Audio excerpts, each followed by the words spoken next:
Welcome to another journey with us.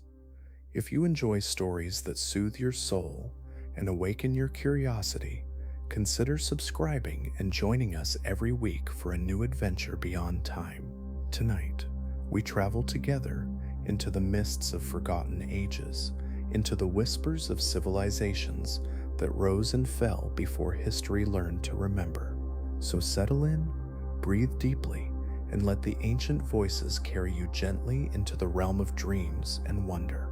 Let yourself sink now into the warmth that surrounds you. Feel the weight of your body against whatever surface holds you, and know that you are safe here, completely safe, completely at ease. The world outside grows quieter now, softer, more distant with each breath you take. There is nowhere you need to be, nothing you need to do, only this moment, only this gentle journey backward through the corridors of time. Let your eyes grow heavy if they wish. Let your muscles release their tension one by one, starting from the crown of your head and flowing downward like warm honey, moving through your forehead, your temples, the space behind your eyes, your cheeks, your jaw. Feel that warmth spreading down through your neck, your shoulders, your arms, your hands, your fingers.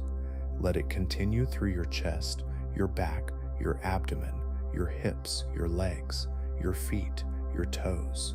You're becoming lighter now, lighter and more peaceful, as if you were floating on a calm sea under a canopy of ancient stars, the same stars that watched over civilizations we have long forgotten, the same stars that held the secrets of ages now dissolved into mystery.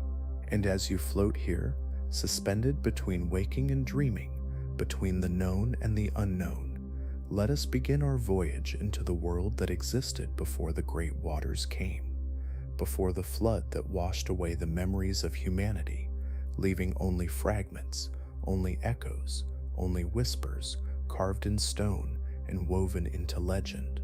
There was a time, long before the pyramids rose from the Egyptian sands, long before the ziggurats of Mesopotamia reached toward the heavens, long before any civilization we know by name drew its first breath, when the earth was different.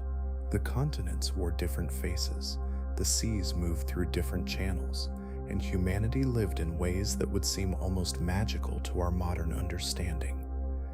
These were the ages of the first peoples, the elder cultures, the civilizations that built with wisdom we have only begun to recover, who understood the rhythms of the cosmos with an intimacy we have lost in our rush toward progress. They are gone now, vanished beneath the waters of a cataclysm so vast that it scarred the collective memory of every culture that came after, so total in its destruction that only the faintest traces remain, hidden in plain sight for those who know how to look, buried in myths and monuments, encoded in architecture and astronomy. Tonight, we will seek those traces together, not with the harsh light of interrogation, but with the soft glow of wonder, the gentle curiosity of dreamers who wish to remember what the world has forgotten. The story of the flood is not the story of one people or one place. It is the story of all peoples and all places, a thread that winds through the mythologies of every ancient culture on Earth, with an insistence that demands our attention. The Sumerians spoke of it, the Babylonians remembered it, the Hebrews preserved it, the Greeks philosophized about it, the Egyptians encoded it, the Maya calculated it. The tribes of every continent from the frozen north to the sun-drenched islands of the Pacific held on to its memory with a tenacity that speaks of genuine trauma, genuine loss, genuine catastrophe. This was not a local event, not a regional flooding that grew in the telling, but something far more vast, far more terrible, and far more significant than modern minds often wish to acknowledge. When so many voices from so many corners of the earth all sing the same lament, all tell the same story of waters rising, of worlds ending, of wisdom lost, perhaps we should listen, perhaps we should wonder, perhaps we should let ourselves drift back to the time before the waters came and imagine what kind of world was swept away. Close your eyes now if you have not already, and let your imagination become a vessel sailing backward through the millennia. Feel the years falling away like petals from an ancient flower, decade by decade, century by century, millennium by millennia. Pass through the ages of iron, the ages of bronze, the ages of copper, the ages of stone, and keep traveling still, past the earliest villages, past the first farmers, past the wandering hunters of the ice ages, back and back and back, until you reach a time that history does not remember, a time that exists only in the dreams of stones and the memories of the stars. You are there now, or nearly there, approaching the shores of a world that will soon be lost, a world of wonders that we can only glimpse through the veils of legend and the geometry of impossible monuments. Rest here for a moment on the threshold of the forgotten world and prepare yourself to enter. The civilization we will first visit has many names. Some call it Atlantis, the name given to it by the Greek philosopher Plato, who claimed to have received the account from Egyptian priests who had preserved the memory for thousands of years. Others speak of Lemuria, or Mu, or the land of the gods, or simply the first home. The names matter less than the essence, the persistent belief that somewhere, sometime, long ago, human beings achieved a state of civilization so advanced, so harmonious, so aligned with the natural and cosmic order, that its destruction represents not merely a historical tragedy, but a spiritual wound that humanity has never fully healed. Whether we call it Atlantis or by any other name, the story resonates in the depths of our collective unconscious, awakening something ancient within us, something that remembers even though our waking minds have forgotten. Imagine, if you will, a land of extraordinary beauty, rising from waters bluer than any you have seen, waters clear as crystal and warm as an embrace. This land is neither a small island nor a vast continent, but something in between, large enough to hold a great civilization with all its cities and temples and gardens and harbors, yet compact enough that its inhabitants felt themselves to be one people, connected by geography as much as by culture and belief. The climate here is gentle, the seasons mild, the earth generous with its gifts. Fruit trees bend heavy with their offerings, fields yield abundant harvests with minimal toil, and the forests are filled with creatures that seem almost to cooperate with human purpose rather than fleeing from it. This is a land blessed by forces that later ages would call gods, though the people who live here understand these forces in more nuanced ways, knowing them as aspects of a unified cosmic intelligence that permeates all things. The people of this land are tall and graceful, their features refined by countless generations of conscious cultivation. They have learned, through means we can only guess at, to guide their own evolution, to shape their bodies and minds toward ideals of beauty and functionality that seem almost supernatural by our standards.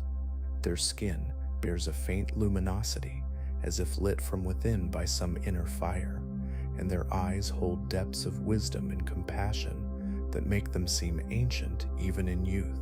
They move through their world with an ease and confidence that speaks of complete belonging, complete integration with the rhythms of earth and sky. These are not primitive people stumbling towards civilization, but highly advanced beings who have traveled far along paths that our own culture has barely begun to explore. They understand the nature of consciousness, the relationship between mind and matter, the subtle energies that flow through all living systems. They have technologies, yes, but technologies so different from our own that we would barely recognize them as such.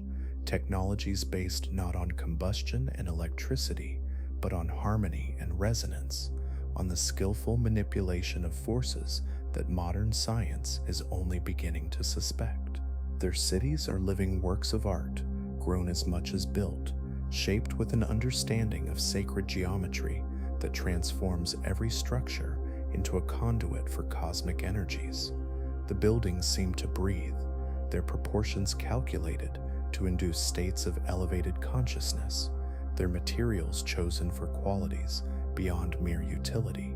Crystals are everywhere, great columns of quartz and amethyst and other minerals whose names we do not know, positioned according to precise astronomical alignments, humming with energies that can be felt though not seen. Water flows through these cities in channels that follow the contours of sound, creating melodies that shift with the time of day and the position of the stars. Gardens spill from every terrace, every rooftop, every courtyard, gardens that are themselves experiments in consciousness, each plant selected and placed with intention, creating environments that heal and inspire and uplift all who enter them. There are no walls around these cities, no fortifications, no prisons, no weapons of war, for the inhabitants of this land have long ago transcended the fear and aggression that make such things necessary. They live in peace, not because they are naive about the nature of conflict, but because they have developed social and psychological technologies that address the root causes of discord before they can manifest as violence. But perhaps the most remarkable aspect of this civilization, the aspect most relevant to our story tonight, is their relationship with knowledge, with wisdom, with the accumulated understanding of countless generations stretching back into time immemorial. These people understand something that our own culture is only beginning to grasp, that the universe is not merely a random collection of matter and energy, but a vast interconnected system of meaning, a cosmic library in which everything that has ever happened or ever will happen is recorded and potentially accessible to minds trained in the proper methods of reading. They know that consciousness is not produced by the brain, but uses the brain, that awareness is fundamental to the nature of reality, rather than an accidental byproduct of biological complexity. They know that time is not the simple linear progression we experience in ordinary consciousness, but a dimension as navigable as space for those who have developed the appropriate faculties. And they know with a certainty that pervades their entire culture that great cycles govern the destiny of worlds, that everything that rises must eventually fall, and that their own civilization, for all its achievements, is not exempt from this cosmic law.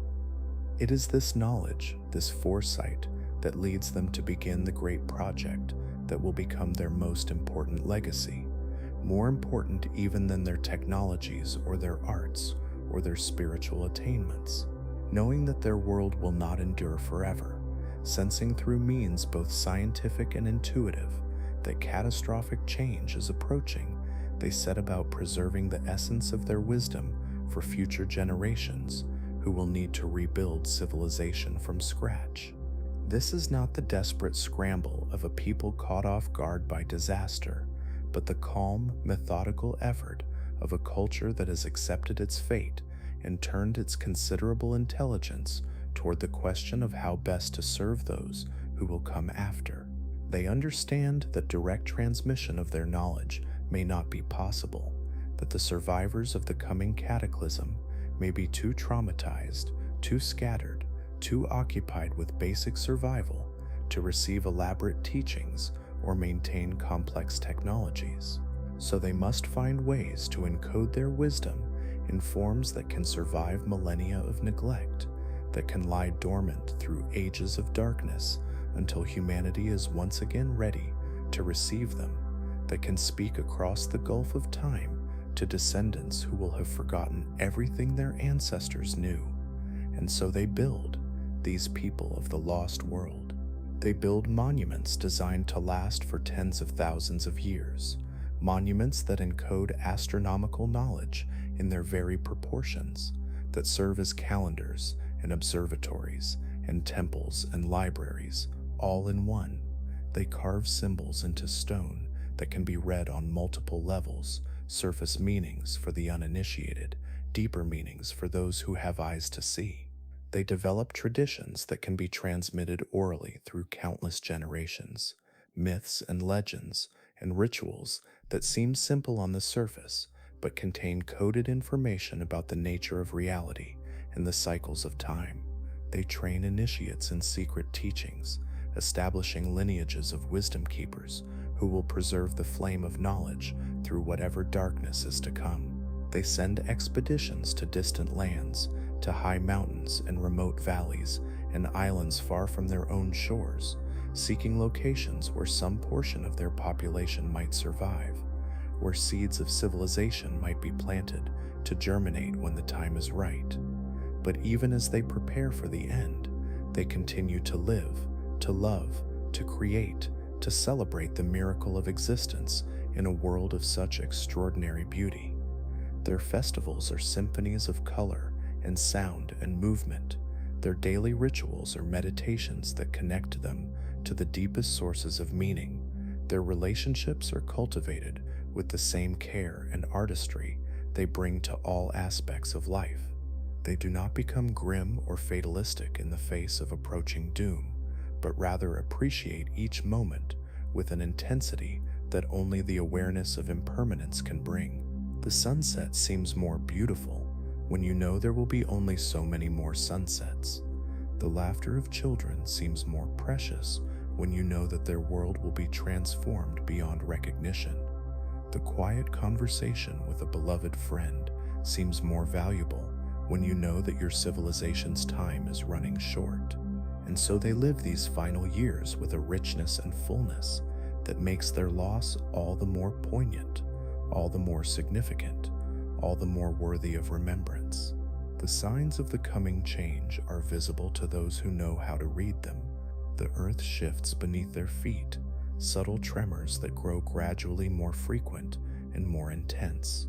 The stars seem to wheel through the sky at slightly different speeds, their patterns slowly shifting in ways that confirm the calculations of their astronomers.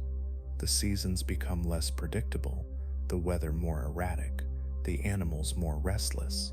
Deep in their meditation, their seers glimpse visions of water, vast walls of water rising from the depths and falling from the sky, water that will transform the face of the earth and end an age of human history. They know that this is not punishment, not divine retribution for some collective sin, but simply the turning of a cosmic cycle, as natural and inevitable as the turning of day to night or winter to spring. The earth breathes on scales we can barely imagine, exhaling and inhaling over periods of thousands of years, and this breath is about to shift in a way that will remake everything. Our lost civilization accepts this truth with grace, with sorrow, with determination to leave behind whatever gifts they can for those who will inherit the transformed world. Let us leave them now, these people of the world before the flood, and drift forward through time to the moment of catastrophe itself, but gently, gently, for this is a sleep story, and our aim is peace, not disturbance. Know that what happened next was swift in cosmic terms, but perhaps mercifully slow in human experience, unfolding over days or weeks or months, rather than in a single apocalyptic instant. Know that many survived, scattered across the earth in those high places and remote corners where the wisdom keepers had established refuges. Know that the children of this civilization did not simply vanish, but became the ancestors of all who came after, carrying within them, whether they knew it or not, the seeds of everything their forebears had sought to preserve. The flood was not an ending but a transformation, not a death but a kind of birth, the painful passage of humanity from one age to another. And though much was lost, much was also carried forward, hidden in genes and myths and monuments, waiting to be rediscovered when the time was right. When the waters finally receded, revealing a world transformed almost beyond recognition, the survivors emerged from their refuges to find an earth that was both familiar and utterly strange. Coastlines had changed, some lands submerged and others exposed for the first time in millennia. The climate had shifted, regions that were once tropical now cold, regions that were once dry now wet. Many species that had populated the pre-flood world were gone, while others had survived in numbers sufficient to repopulate the changed ecosystems. And the great civilization, the shining culture that had achieved such wonders, was no more, its cities beneath the waves, its libraries dissolved, its technologies forgotten by all but a handful of initiates who now face the overwhelming task of rebuilding from almost nothing. These survivors, these carriers of the flame, are the ancestors of the civilizations we know from history. They spread across the transformed earth, carrying with them fragments of the lost wisdom, adapting their knowledge to new circumstances, intermarrying with local populations who had survived the cataclysm in their own ways. In some places, they managed to establish new centers of civilization with remarkable speed, building on the foundations of pre-flood learning. In other places, the knowledge dissipated more quickly, preserved only in fragmentary myths and half-remembered rituals. But everywhere they went, they left traces, clues for future generations who might one day wish to piece together the story of what had been lost. Let us drift now to the land of the two rivers, to the place that would later be called Mesopotamia, the region between the Tigris and the Euphrates, where some of the earliest post-flood civilizations would arise.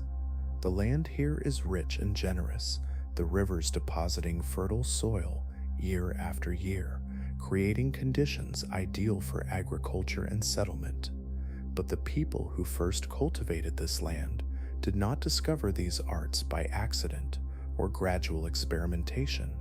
They received them as gifts, as teaching from mysterious beings who appeared in the aftermath of the flood, beings who arrived from the sea wearing strange garments, speaking strange languages, possessing knowledge that seemed almost supernatural to the scattered survivors of the cataclysm.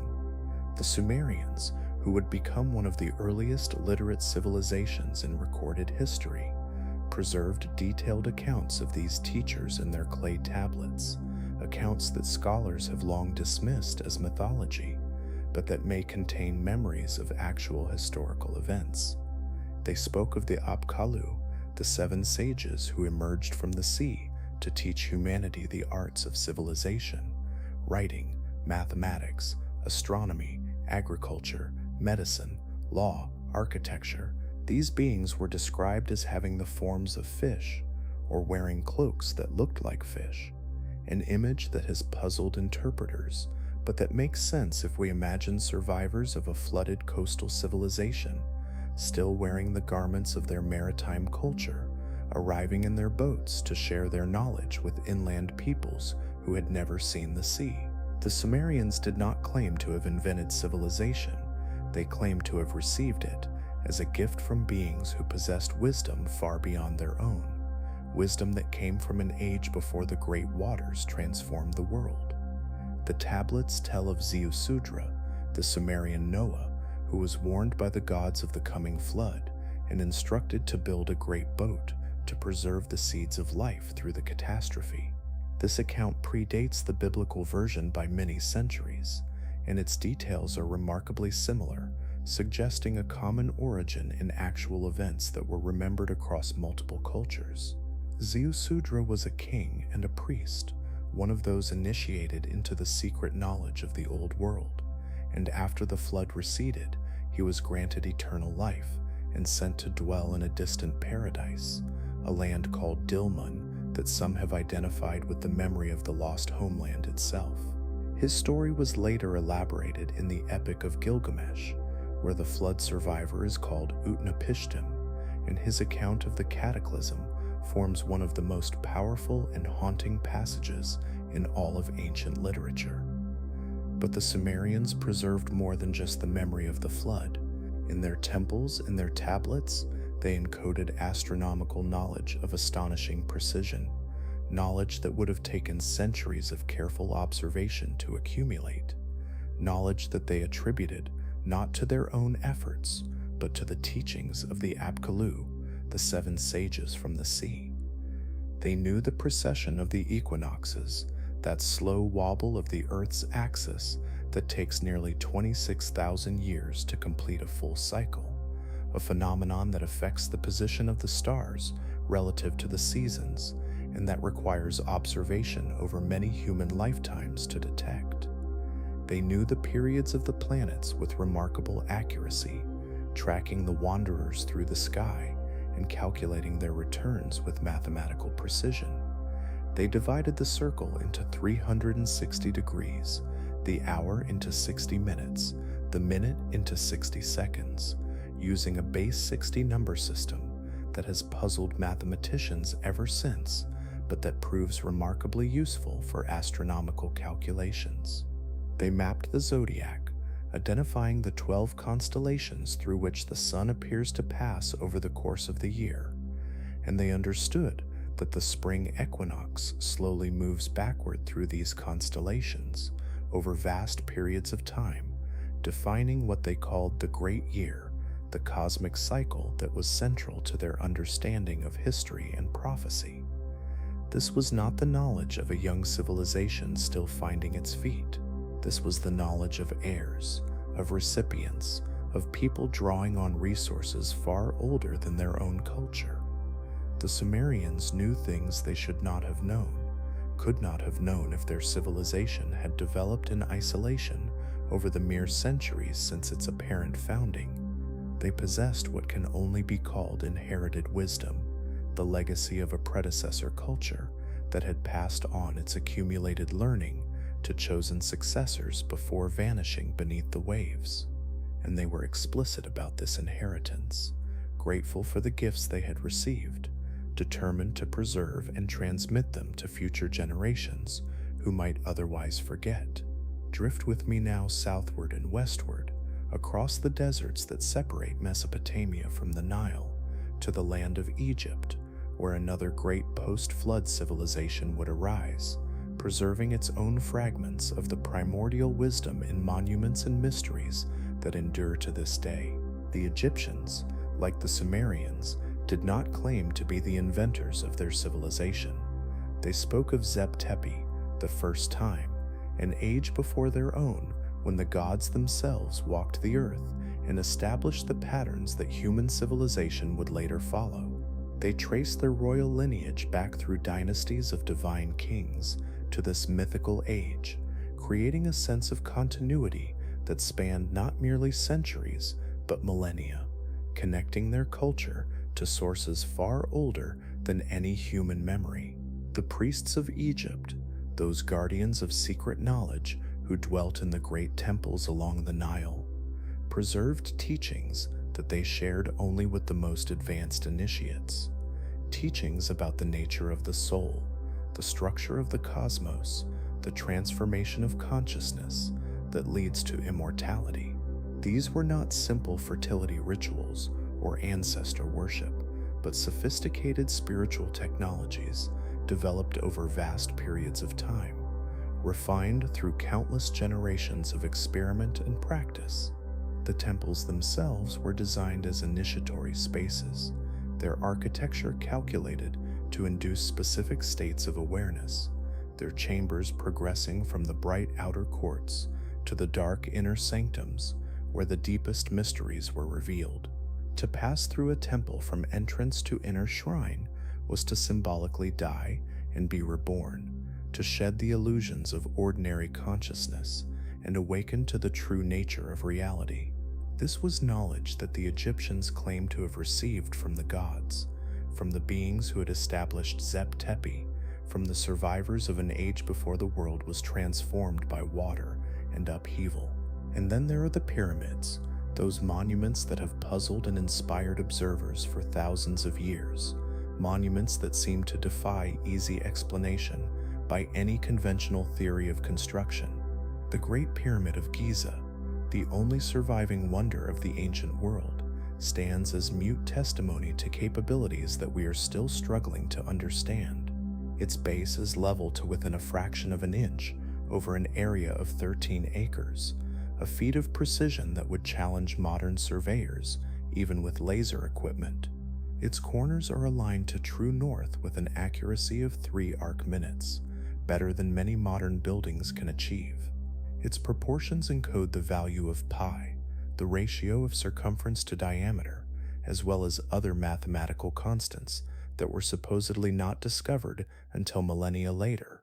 Its internal chambers are constructed with blocks weighing tens of tons, fitted together with joints so tight that a piece of paper cannot be inserted between them, positioned with an accuracy that seems to exceed what copper tools and human muscle could possibly achieve. When the Greek historian Herodotus visited Egypt in the 5th century before the Common Era, he was told by the priests that the pyramids were already ancient beyond memory, that they had been built by gods or demigods in an age before the current order of human history. The Egyptians themselves, at least those initiated into the deeper teachings, knew that these monuments predated their dynastic civilization, that they were inheritances from the first time, from Zep Tepi, from that mysterious age before the flood, when beings of greater wisdom walked the earth.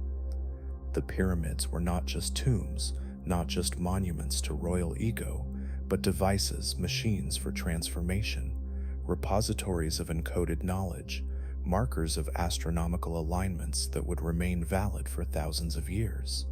They were built to last, to survive the rise and fall of civilizations, to carry messages across gulfs of time to descendants who might one day understand what their ancestors had known. The Sphinx, that great lion with a human face that guards the pyramids, may be older still.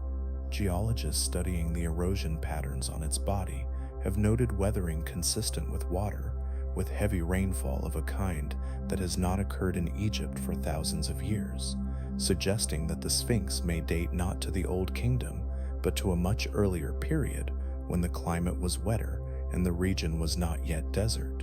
This is controversial, of course, challenging the orthodox timeline of Egyptian history, but it is consistent with the traditions of the Egyptians themselves, who spoke of their monuments as inheritances from a previous age. The Sphinx gazes east toward the rising sun, toward the constellation that was rising heliacally on the spring equinox in an era far earlier than dynastic Egypt, and its orientation may encode a date, a marker of time, a message to future generations about when it was created and what cosmic cycle it commemorates. But Egypt is only one of the lands that received the wisdom of the pre-flood civilization. As you rest here in the gentle darkness, let your awareness expand, spreading out across the globe to touch all the places where the survivors of the cataclysm left their marks, all the cultures that preserve fragments of the primordial teaching in their myths and monuments. In India, the ancient texts speak of cycles of time so vast that they dwarf the imagination, of yugas and kalpas spanning millions of years, of civilizations rising and falling like waves on an infinite ocean.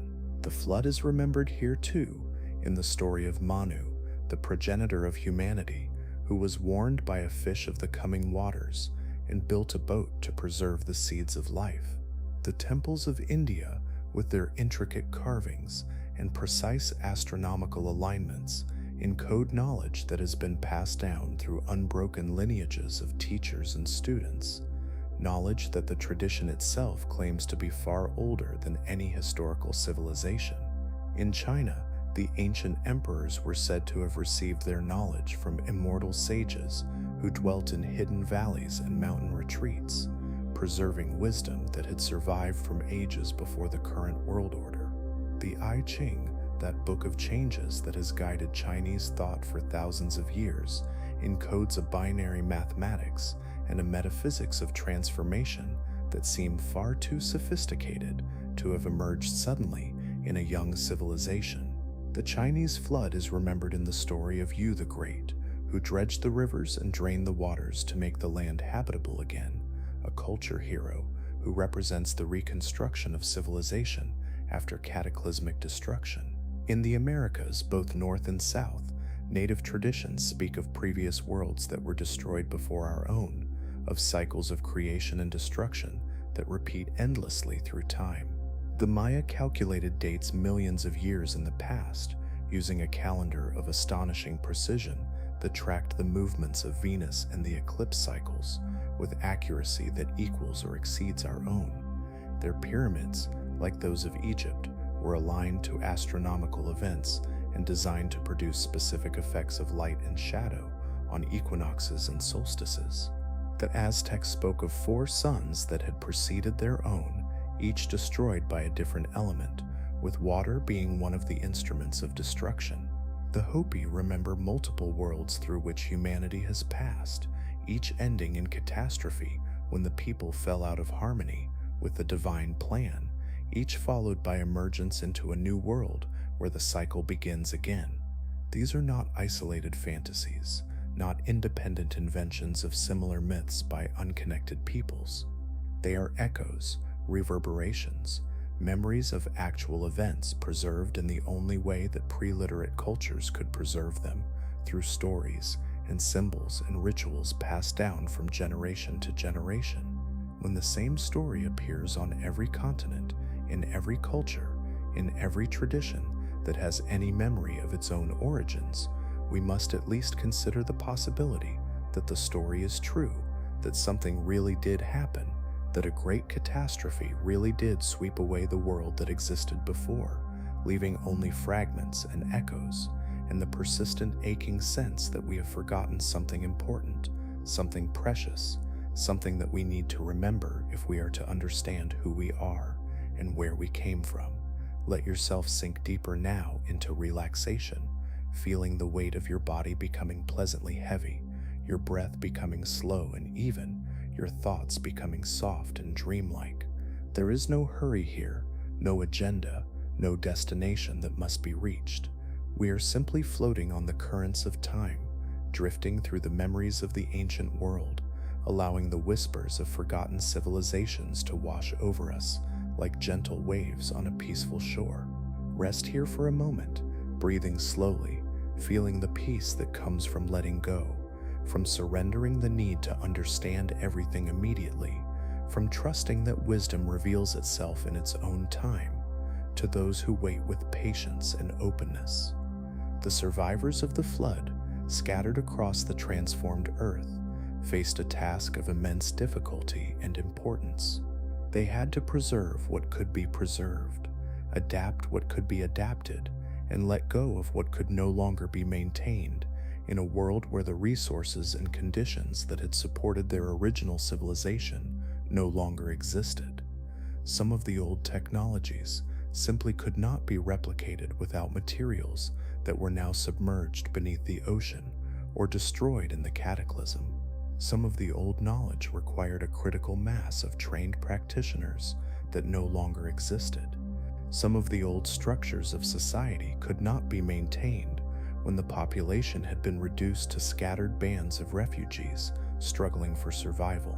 But within these limitations, the wisdom keepers did what they could, preserving the essential core of their inheritance while allowing the outer forms to change according to necessity. In the earliest mists of human memory, before the first dynasty of Egypt, before the first king of Sumeria, before the first stone was laid at any site we now call ancient, there existed civilizations so old that even the ancients considered them ancient. The Egyptians spoke of the Zep Tepi, the first time, an age when the gods walked among humans and taught them the secrets of the stars, the mysteries of mathematics, the sacred knowledge of architecture and agriculture and astronomy. The Sumerians told of the Anunnaki, beings who descended from the heavens and established the first cities, who gave humanity the gifts of writing and law and irrigation.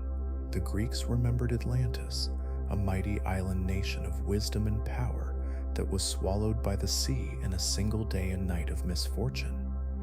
These are not merely myths, though they have been told as such for centuries. They are memories, fragmented, distorted by the passage of time, colored by the cultures that preserved them, but memories nonetheless. They are humanity's collective recollection of a world that existed before the great catastrophe, before the flood that appears in the stories of nearly every culture on Earth. Think of that for a moment. Let it settle into your consciousness like a stone dropping into still water, sending ripples outward in all directions. Nearly every ancient culture, from the Hebrews to the Hindus, from the Chinese to the Cherokee, from the Babylonians to the Aztecs, tells a story of a great flood that once destroyed the world, a flood sent by the gods or by nature itself that wiped clean the face of the earth and forced humanity to begin again. The details differ, but the core remains the same. Once the waters rose, once the world ended, and from that ending, a new world was born. What could explain such universal agreement? What could cause peoples separated by oceans and continents, peoples who had no contact with one another, peoples whose languages and customs and beliefs were utterly distinct, to tell the same fundamental story? The simplest answer, and perhaps the truest, is that they all remembered the same event. They all carried within their collective memory the trauma of a global catastrophe that nearly ended human civilization entirely. And if this is true, if there was indeed a great flood that the ancestors remembered and recorded in their myths, then it follows that there was also a world before that flood, a world of cities and temples, of art and science, of wisdom accumulated over countless generations, a world that was not primitive, as we have been taught to believe, but sophisticated, advanced in ways we are only beginning to understand, a world that saw the catastrophe coming and tried, with all its knowledge and all its power, to warn those who would come after. Let us journey now to the land between the rivers, to the Fertile Crescent, where civilization as we know it is said to have begun. Here, in what is now Iraq, the Tigris and Euphrates rivers once flowed through a garden of abundance, nurturing the first great cities of human history.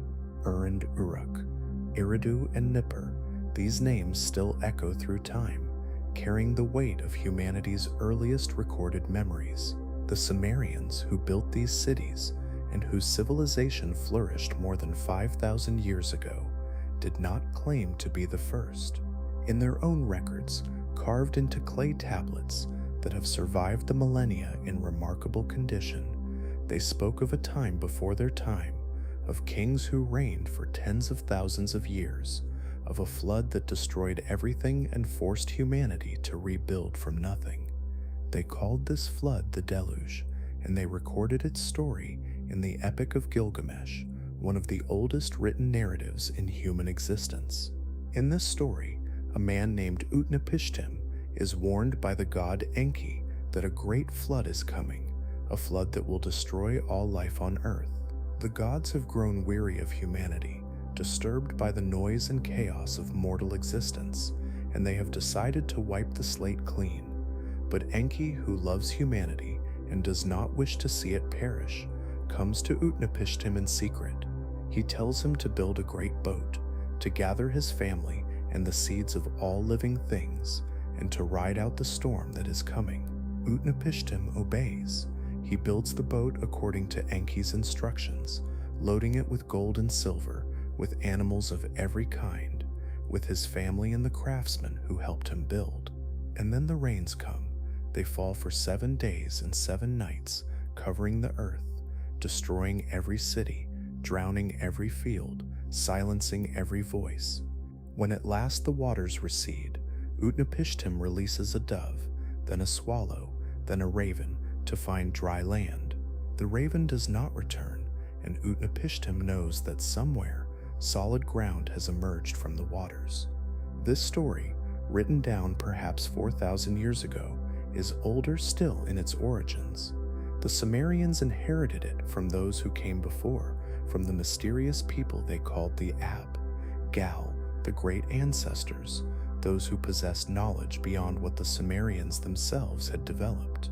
And before the Gal, who knows how far back the chain extends, how many generations remembered this story before it was finally written down, how many campfires flickered with its telling, how many children fell asleep hearing of the great boat and the great flood, how many elders passed it on with their dying breath. The Sumerians were keepers of ancient wisdom. They possessed knowledge of astronomy that rivals our own, tracking the movements of planets and stars with remarkable precision. They understood the concept of the precession of the equinoxes, the slow wobble of the Earth's axis that takes nearly 26,000 years to complete a single cycle. They recorded this knowledge in their texts and their monuments, encoding it in ways that would survive the passage of time. And they credited this knowledge not to themselves, but to those who came before, to the gods and demigods of the antediluvian age. Think of what this means. Think of the implications. If the Sumerians, whom we consider among the earliest civilized peoples, looked backward with awe and reverence to an even earlier age of wisdom, then we must ask ourselves what we have forgotten. What knowledge was lost in the great catastrophe? What wisdom sank beneath the waves, never to resurface? What warnings were encoded in the stories and monuments that survived, waiting for future generations to decode? Let your mind drift now across the deserts of the ancient world, across the sands that shift and whisper with secrets older than memory. Let your consciousness settle upon the banks of the Nile, upon that long green ribbon of life that cuts through the brown expanse of Egypt, that has nurtured civilization for so long that even the earth seems to remember. Egypt. The very name evokes mystery. The pyramids rising against the eternal sky, the Sphinx crouching watchful and inscrutable, the temples carved with hieroglyphics that speak of gods and pharaohs, of life and death, of the eternal journey of the soul. We think we know Egypt. We think we have uncovered its secrets, but Egypt keeps its deepest mysteries hidden still, buried beneath the sand and the weight of conventional thinking. The Egyptians themselves told us that their civilization did not begin with the first dynasty, with the unification of Upper and Lower Egypt under King Menes some 5,000 years ago. In the Temple of Horus at Edfu, ancient inscriptions speak of a time before the pharaohs, of the reign of the gods themselves, of the Zep Tepi, the first time, when the world was new and pure and filled with divine wisdom. They spoke of the Shemsu Hor, the followers of Horus, semi-divine beings who served as a bridge between the age of the gods and the age of humans, who preserved and transmitted the sacred knowledge through the long ages. According to these traditions, the great monuments of Egypt were not built by the pharaohs, whose names are carved upon them, but are far older, dating back to the time before the flood, to the age when the gods still walked the earth. The Sphinx, with its weathered and eroded body, may carry the marks of water erosion, suggesting that it stood beneath heavy rains for centuries or millennia, rains that have not fallen in such quantity in Egypt for at least 7,000 years, perhaps much longer. The Great Pyramid, with its perfect alignment to the cardinal directions and its sophisticated internal structure, may encode within its proportions knowledge of the earth and the heavens that predates all written history. What were they trying to tell us? These ancient builders. Why did they erect monuments so massive, so precisely constructed that they have survived millennia of earthquakes and erosion and human interference? Why did they align their structures to the stars, particularly to the constellation of Orion and the star Sirius, encoding celestial information in stone that would last forever? Perhaps they were trying to survive the flood, not in body, but in memory. Perhaps they knew that the catastrophe was coming and that nothing they could do would prevent it, and so they built for eternity. They raised monuments that would endure the deluge, that would still be standing when the waters receded, that would speak to future generations in a language that transcends words. They encoded their wisdom in mathematics and geometry, in the angles and proportions of their structures, in the alignments to stars that would maintain their positions long after the cities had crumbled and the books had rotted to dust. The Great Pyramid, that most mysterious of all ancient monuments, contains within its structure a repository of knowledge that we are only beginning to understand. Its base is aligned to true north, with an accuracy that rivals modern surveying equipment. Its dimensions encode the ratio of pi, the circumference of a circle, to its diameter, and the ratio of phi, the golden mean that appears throughout nature in the spiral of shells and the branching of trees. Its height multiplied by a specific factor gives the distance from the Earth to the Sun. Its perimeter divided by its height gives the value of pi multiplied by 2. These cannot be coincidences. The builders of the Great Pyramid were not primitive peoples struggling at the dawn of civilization. They were the inheritors of knowledge accumulated over countless generations, knowledge they were determined to preserve against the coming darkness. They chose stone because stone endures. They chose geometry because geometry speaks the same language everywhere and always. They chose astronomy because the stars, though they shift slowly over the millennia, maintain their relative positions, allowing future generations to read the celestial messages encoded in the alignments. And their message, if we can read it, seems to be this: remember that the world is not stable, that great changes come in cycles, that what rises will fall, and what falls will rise again. Remember that we too were great once, before the flood swept it all away. Remember that the knowledge to rebuild, the wisdom to flourish, is encoded here in stone, waiting for you to discover it. Let us travel further now, beyond the lands we can see and touch, to a place that exists only in legend and in the haunting corners of human memory. Let us travel to Atlantis, that fabled island civilization that has captured the imagination of seekers and dreamers for more than 2,000 years. The story of Atlantis comes to us from Plato, the Greek philosopher who lived in Athens some 400 years before the Common Era. In his dialogues, Timaeus and Critias, Plato tells of a conversation between his ancestor Solon, one of the wisest of Athenian lawmakers, and an Egyptian priest at the Temple of Neith in the city of Sais. The priest tells Solon that the Greeks are like children with no memory of the deep past, while the Egyptians have preserved records going back many thousands of years. And among these records is the story of Atlantis.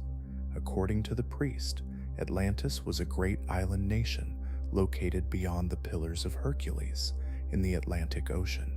It was larger than Libya and Asia Minor combined, a land of fertile plains and abundant resources, ruled by a confederation of kings descended from the god Poseidon. For generations, the Atlanteans were wise and virtuous, living in harmony with the divine spark that animated their civilization. They built magnificent cities with concentric rings of water and land. They constructed temples of white, red, and black stone.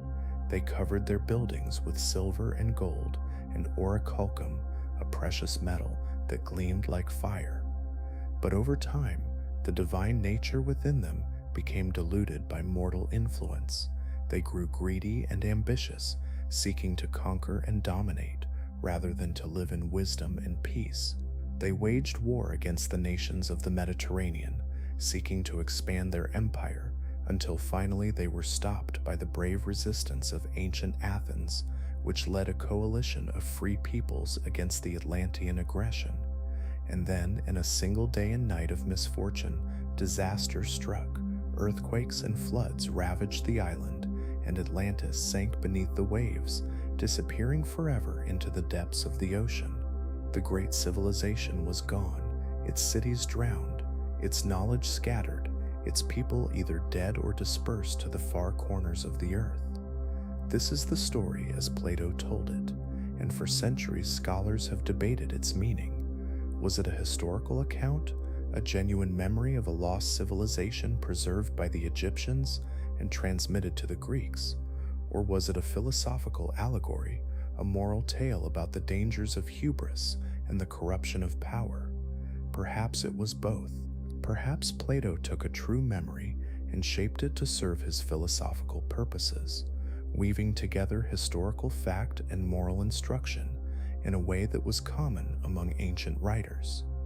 What matters for our journey tonight is not whether every detail of Plato's account is literally true, but what it represents. Atlantis has become a symbol, a powerful archetype of the lost golden age of the civilization that once was and might be again. It represents the deep human intuition that something has been forgotten, that our current civilizations are not the first to rise upon this earth, that great knowledge and great wisdom existed in ages past and were lost to a global catastrophe. And Atlantis is not alone. Across the world, similar legends speak of lost lands and sunken continents, of civilizations that flourished before the flood and were swept away by the rising waters. In the Pacific, traditions speak of Mu or Lemuria, a vast continent that once stretched across what is now the ocean, home to a spiritual civilization that achieved harmony with the forces of nature before their land was torn apart by earthquakes and volcanic eruptions, sinking beneath the waves over a period of centuries. In India, sacred texts speak of Kumari Kandam, a land that once existed south of the subcontinent, home to a Tamil civilization of great antiquity that was destroyed by successive deluge that pushed the survivors northward onto the Indian mainland. In the earliest mists of human memory, before the first dynasty of Egypt, before the first king of Sumeria, before the first stone was laid at any site we now call ancient, there existed civilizations so old that even the ancients considered them ancient. The Egyptians spoke of the Zep Tepi, the first time, an age when the gods walked among humans and taught them the secrets of the stars, the mysteries of mathematics, the sacred knowledge of architecture and agriculture and astronomy. The Sumerians told of the Anunnaki, beings who descended from the heavens and established the first cities, who gave humanity the gifts of writing and law and irrigation. The Greeks remembered Atlantis, a mighty island nation of wisdom and power that was swallowed by the sea in a single day and night of misfortune. These are not merely myths, though they have been told as such for centuries. They are memories, fragmented, distorted by the passage of time, colored by the cultures that preserved them, but memories nonetheless. They are humanity's collective recollection of a world that existed before the great catastrophe, before the flood that appears in the stories of nearly every culture on Earth. Think of that for a moment. Let it settle into your consciousness like a stone dropping into still water, sending ripples outward in all directions. Nearly every ancient culture, from the Hebrews to the Hindus, from the Chinese to the Cherokee, from the Babylonians to the Aztecs, tells a story of a great flood that once destroyed the world, a flood sent by the gods or by nature itself that wiped clean the face of the earth and forced humanity to begin again. The details differ, but the core remains the same. Once the waters rose, once the world ended, and from that ending, a new world was born. What could explain such universal agreement?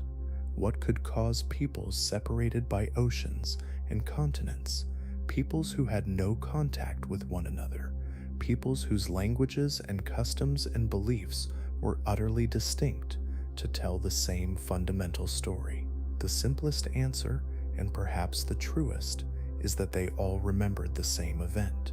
They all carried within their collective memory the trauma of a global catastrophe that nearly ended human civilization entirely. And if this is true, if there was indeed a great flood that the ancestors remembered and recorded in their myths, then it follows that there was also a world before that flood, a world of cities and temples, of art and science, of wisdom accumulated over countless generations, a world that was not primitive, as we have been taught to believe, but sophisticated, advanced in ways we are only beginning to understand, a world that saw the catastrophe coming and tried, with all its knowledge and all its power, to warn those who would come after. Let us journey now to the land between the rivers, to the Fertile Crescent, where civilization as we know it is said to have begun. Here, in what is now Iraq, the Tigris and Euphrates rivers once flowed through a garden of abundance, nurturing the first great cities of human history. Ur and Uruk, Eridu and Nippur, these names still echo through time, carrying the weight of humanity's earliest recorded memories. The Sumerians who built these cities and whose civilization flourished more than 5,000 years ago did not claim to be the first. In their own records, carved into clay tablets that have survived the millennia in remarkable condition, they spoke of a time before their time, of kings who reigned for tens of thousands of years, of a flood that destroyed everything and forced humanity to rebuild from nothing. They called this flood the Deluge, and they recorded its story in the Epic of Gilgamesh, one of the oldest written narratives in human existence. In this story, a man named Utnapishtim is warned by the god Enki that a great flood is coming, a flood that will destroy all life on earth. The gods have grown weary of humanity, disturbed by the noise and chaos of mortal existence, and they have decided to wipe the slate clean. But Enki, who loves humanity and does not wish to see it perish, comes to Utnapishtim in secret. He tells him to build a great boat, to gather his family and the seeds of all living things, and to ride out the storm that is coming. Utnapishtim obeys. He builds the boat according to Enki's instructions, loading it with gold and silver, with animals of every kind, with his family and the craftsmen who helped him build. And then the rains come. They fall for 7 days and 7 nights, covering the earth, destroying every city, drowning every field, silencing every voice. When at last the waters recede, Utnapishtim releases a dove, then a swallow, then a raven, to find dry land. The raven does not return, and Utnapishtim knows that somewhere solid ground has emerged from the waters. This story, written down perhaps 4,000 years ago, is older still in its origins. The Sumerians inherited it from those who came before, from the mysterious people they called the Ab, Gal, the great ancestors, those who possessed knowledge beyond what the Sumerians themselves had developed. And before the Gal, who knows how far back the chain extends, how many generations remembered this story before it was finally written down, how many campfires flickered with its telling, how many children fell asleep hearing of the great boat and the great flood, how many elders passed it on with their dying breath. The Sumerians were keepers of ancient wisdom. They possessed knowledge of astronomy that rivals our own, tracking the movements of planets and stars with remarkable precision. They understood the concept of the precession of the equinoxes, the slow wobble of the Earth's axis that takes nearly 26,000 years to complete a single cycle. They recorded this knowledge in their texts and their monuments, encoding it in ways that would survive the passage of time. And they credited this knowledge not to themselves, but to those who came before, to the gods and demigods of the antediluvian age. Think of what this means. Think of the implications. If the Sumerians, whom we consider among the earliest civilized peoples, looked backward with awe and reverence to an even earlier age of wisdom, then we must ask ourselves what we have forgotten. What knowledge was lost in the great catastrophe? What wisdom sank beneath the waves, never to resurface? What warnings were encoded in the stories and monuments that survived, waiting for future generations to decode? Let your mind drift now across the deserts of the ancient world, across the sands that shift and whisper with secrets older than memory. Let your consciousness settle upon the banks of the Nile, upon that long green ribbon of life that cuts through the brown expanse of Egypt, that has nurtured civilization for so long that even the earth seems to remember. Egypt. The very name evokes mystery. The pyramids rising against the eternal sky, the Sphinx crouching watchful and inscrutable, the temples carved with hieroglyphics that speak of gods and pharaohs, of life and death, of the eternal journey of the soul. We think we know Egypt. We think we have uncovered its secrets, but Egypt keeps its deepest mysteries hidden still, buried beneath the sand and the weight of conventional thinking.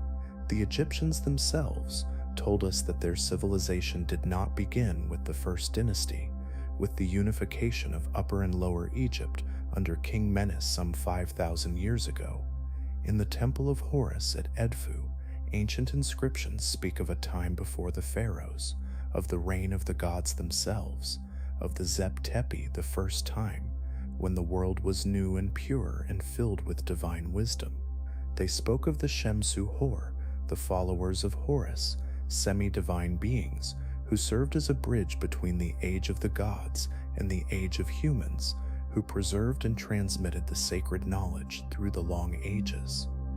According to these traditions, the great monuments of Egypt were not built by the pharaohs whose names are carved upon them, but are far older, dating back to the time before the flood, to the age when the gods still walked the earth.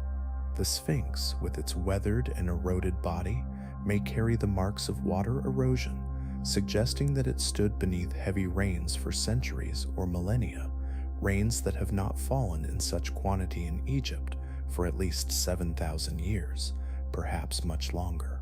The Great Pyramid, with its perfect alignment to the cardinal directions and its sophisticated internal structure, may encode within its proportions knowledge of the earth and the heavens that predates all written history. What were they trying to tell us? These ancient builders. Why did they erect monuments so massive, so precisely constructed that they have survived millennia of earthquakes and erosion and human interference?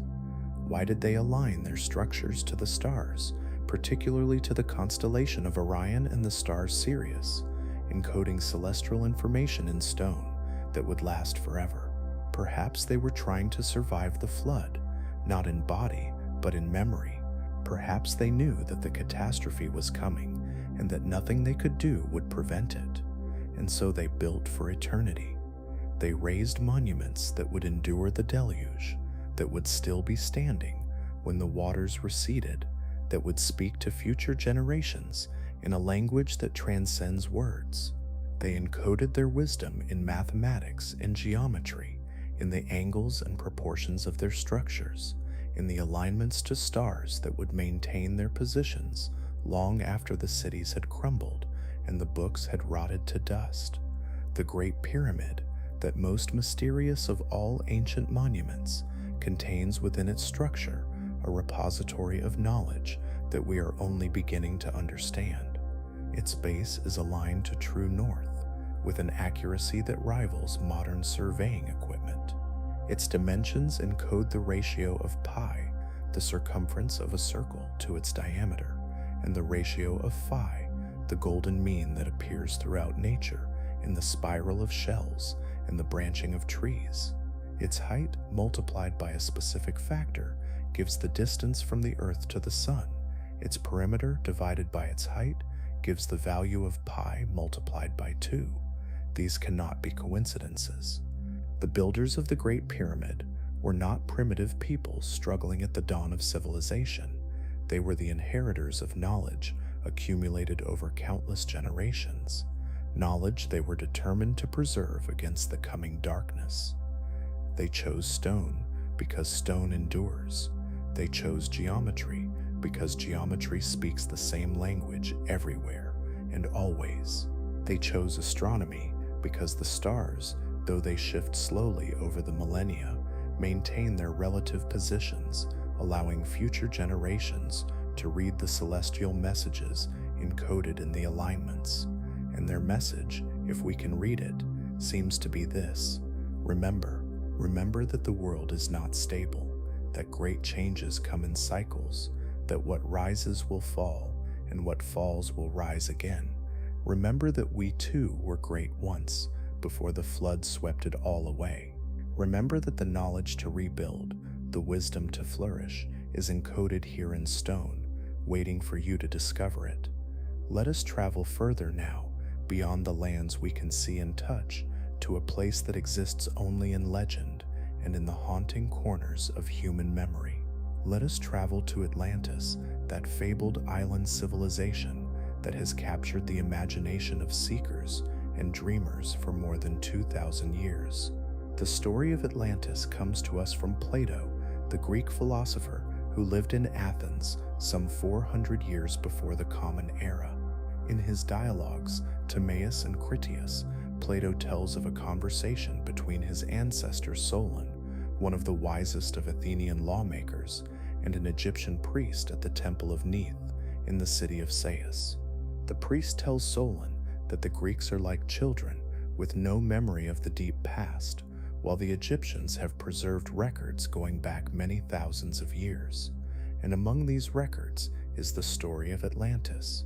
According to the priest, Atlantis was a great island nation located beyond the Pillars of Hercules in the Atlantic Ocean. It was larger than Libya and Asia Minor combined, a land of fertile plains and abundant resources, ruled by a confederation of kings descended from the god Poseidon. For generations, the Atlanteans were wise and virtuous, living in harmony with the divine spark that animated their civilization. They built magnificent cities with concentric rings of water and land. They constructed temples of white, red, and black stone. They covered their buildings with silver and gold and orichalcum, a precious metal that gleamed like fire. But over time, the divine nature within them became diluted by mortal influence. They grew greedy and ambitious, seeking to conquer and dominate rather than to live in wisdom and peace. They waged war against the nations of the Mediterranean, seeking to expand their empire, until finally they were stopped by the brave resistance of ancient Athens, which led a coalition of free peoples against the Atlantean aggression. And then, in a single day and night of misfortune, disaster struck. Earthquakes and floods ravaged the island, and Atlantis sank beneath the waves, disappearing forever into the depths of the ocean. The great civilization was gone, its cities drowned, its knowledge scattered, its people either dead or dispersed to the far corners of the earth. This is the story as Plato told it, and for centuries scholars have debated its meaning. Was it a historical account, a genuine memory of a lost civilization preserved by the Egyptians and transmitted to the Greeks? Or was it a philosophical allegory, a moral tale about the dangers of hubris and the corruption of power? Perhaps it was both. Perhaps Plato took a true memory and shaped it to serve his philosophical purposes, weaving together historical fact and moral instruction in a way that was common among ancient writers. What matters for our journey tonight is not whether every detail of Plato's account is literally true, but what it represents. Atlantis has become a symbol, a powerful archetype of the lost golden age of the civilization that once was and might be again. It represents the deep human intuition that something has been forgotten, that our current civilizations are not the first to rise upon this earth, that great knowledge and great wisdom existed in ages past and were lost to a global catastrophe. And Atlantis is not alone. Across the world, similar legends speak of lost lands and sunken continents, of civilizations that flourished before the flood and were swept away by the rising waters. In the Pacific, traditions speak of Mu or Lemuria, a vast continent that once stretched across what is now the ocean, home to a spiritual civilization that achieved harmony with the forces of nature before their land was torn apart by earthquakes and volcanic eruptions, sinking beneath the waves over a period of centuries. In India, sacred texts speak of Kumari Kandam, a land that once existed south of the subcontinent, home to a Tamil civilization of great antiquity that was destroyed by successive deluge that pushed the survivors northward onto the Indian mainland. These legends share common themes despite their geographic separation. They speak of advanced civilizations that possessed spiritual and technological knowledge far beyond what we attribute to ancient peoples. They speak of harmony with nature, of understanding the forces of the earth and the heavens. They speak of great catastrophe, usually involving water, that destroyed these civilizations and forced the survivors to begin again. And they speak of warnings, of prophecies, of knowledge encoded in monuments and myths that would survive the disaster and guide future generations. What if we are those future generations? What if the messages left by the ancients were meant for us, living here in this age, at this moment in history? What if the warnings they tried to give us are still relevant, still urgent, still waiting to be understood? Let your mind rest with these questions. There is no need to answer them now, no need to solve the mysteries that have puzzled humanity for millennia. Simply let the questions float in your consciousness, like leaves on the surface of a still pond, present but not demanding, curious but not anxious. The answers, if they exist, will reveal themselves in their own time, in their own way. For now, it is enough to wonder. Let us turn our attention now to the wisdom these ancient civilizations tried to preserve. Beyond the stories of catastrophe and destruction, beyond the tales of rising waters and sinking lands, there lies a body of knowledge, a tradition of understanding that the ancients considered more precious than gold, more valuable than any material treasure. This was the wisdom of the ages, the accumulated learning of countless generations, the sacred knowledge that made civilization possible. At the heart of this wisdom was an understanding of cycles. The ancients observed that everything in nature moves in cycles, from the daily rotation of the earth that brings day and night, to the yearly orbit around the sun that brings the seasons, to the longer cycles of decades and centuries and millennia that bring great changes to the world. They understood that history itself moves in cycles, that civilizations rise and fall, that golden ages give way to dark ages, which eventually give way to new golden ages. This is not the linear view of history that we have inherited from more recent traditions, the idea that humanity began in primitive ignorance and has been progressing steadily upward toward ever greater knowledge and power. The ancients saw history differently. They saw it as a great wheel, turning slowly through the ages, rising to heights of wisdom and achievement, then falling into darkness and forgetfulness, only to rise again when the wheel completes its turn. The Hindus call these great cycles the yugas, immense ages of the world that span millions of years. According to their tradition, humanity is currently in the Kali Yuga, the Dark Age, the lowest point of the cycle, when virtue and wisdom have declined to their minimum and materialism and conflict dominate human affairs. But the Kali Yuga is not permanent. It will end, as all things end, and a new Satya Yuga, a golden age, will dawn. The wheel will turn, and humanity will rise again to heights of spiritual and material achievement that we can barely imagine today. The Greeks had a similar concept, speaking of the ages of gold, silver, bronze, and iron, each successive age representing a decline from the pristine purity of the beginning. The first humans lived in a golden age of peace and plenty, in communion with the gods, free from labor and suffering.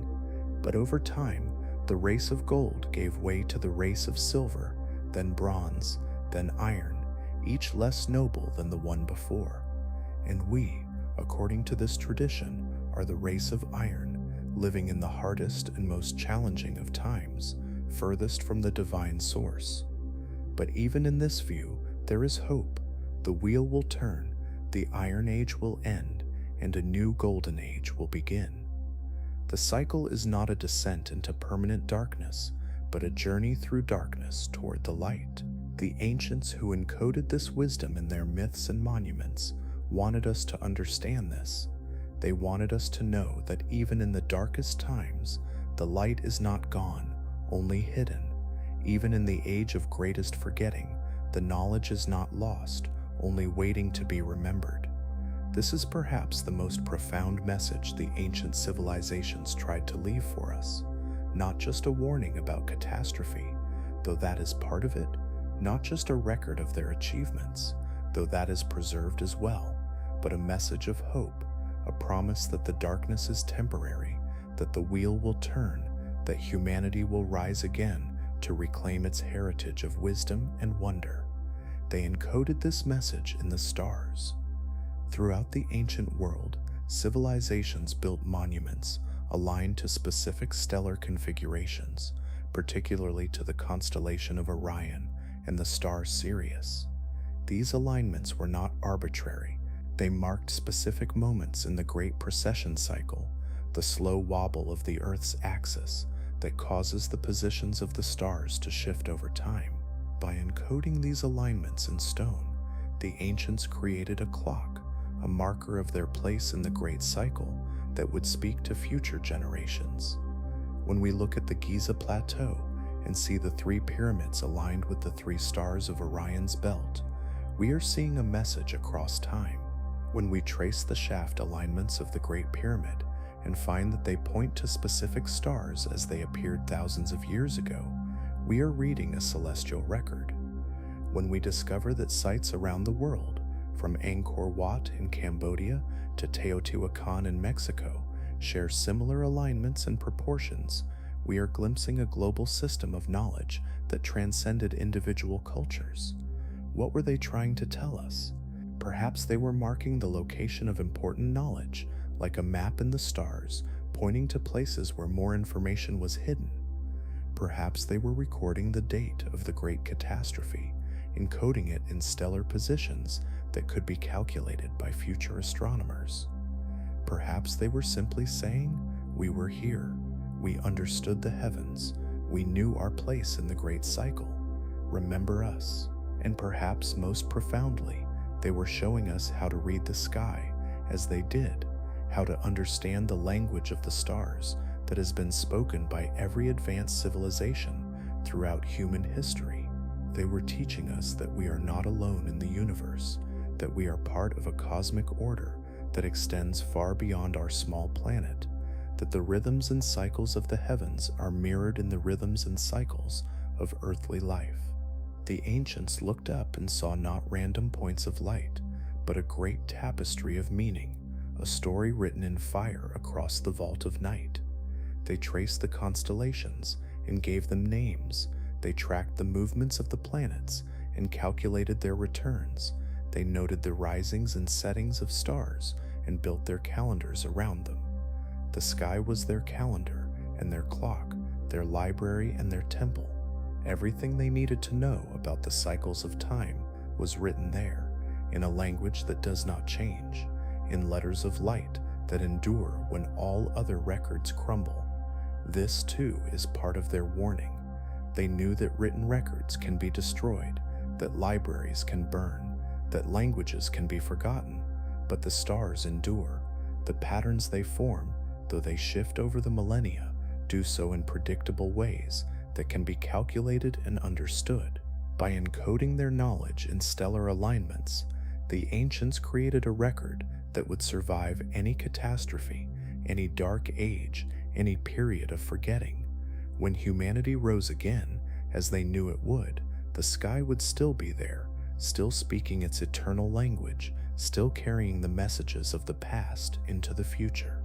Let us journey now to the other side of the world, across the vast Pacific Ocean to the Americas, where ancient civilizations arose in seeming isolation, yet carried traditions remarkably similar to those of the Old World.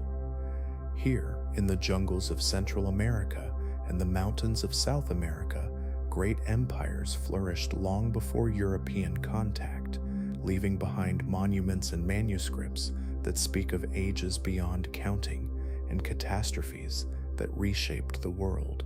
The Maya, those extraordinary astronomers and mathematicians of ancient Mexico and Guatemala, developed a calendar system of stunning complexity and accuracy. Their long count calendar tracked vast cycles of time, periods of thousands and millions of years, extending backward into dates long before their own civilization emerged. They spoke of previous ages of the world, previous creations that had been destroyed and remade, previous humanities that had been swept away to make room for new ones. According to Mayan tradition, we are living in the fifth age of the world, the fifth creation, The previous 4 ages ended in catastrophe, each destroyed by a different element. There was an age destroyed by jaguars, an age destroyed by wind, an age destroyed by fire, and an age destroyed by flood. Each ending brought devastation and transformation, sweeping away the world that was and preparing the ground for the world to come.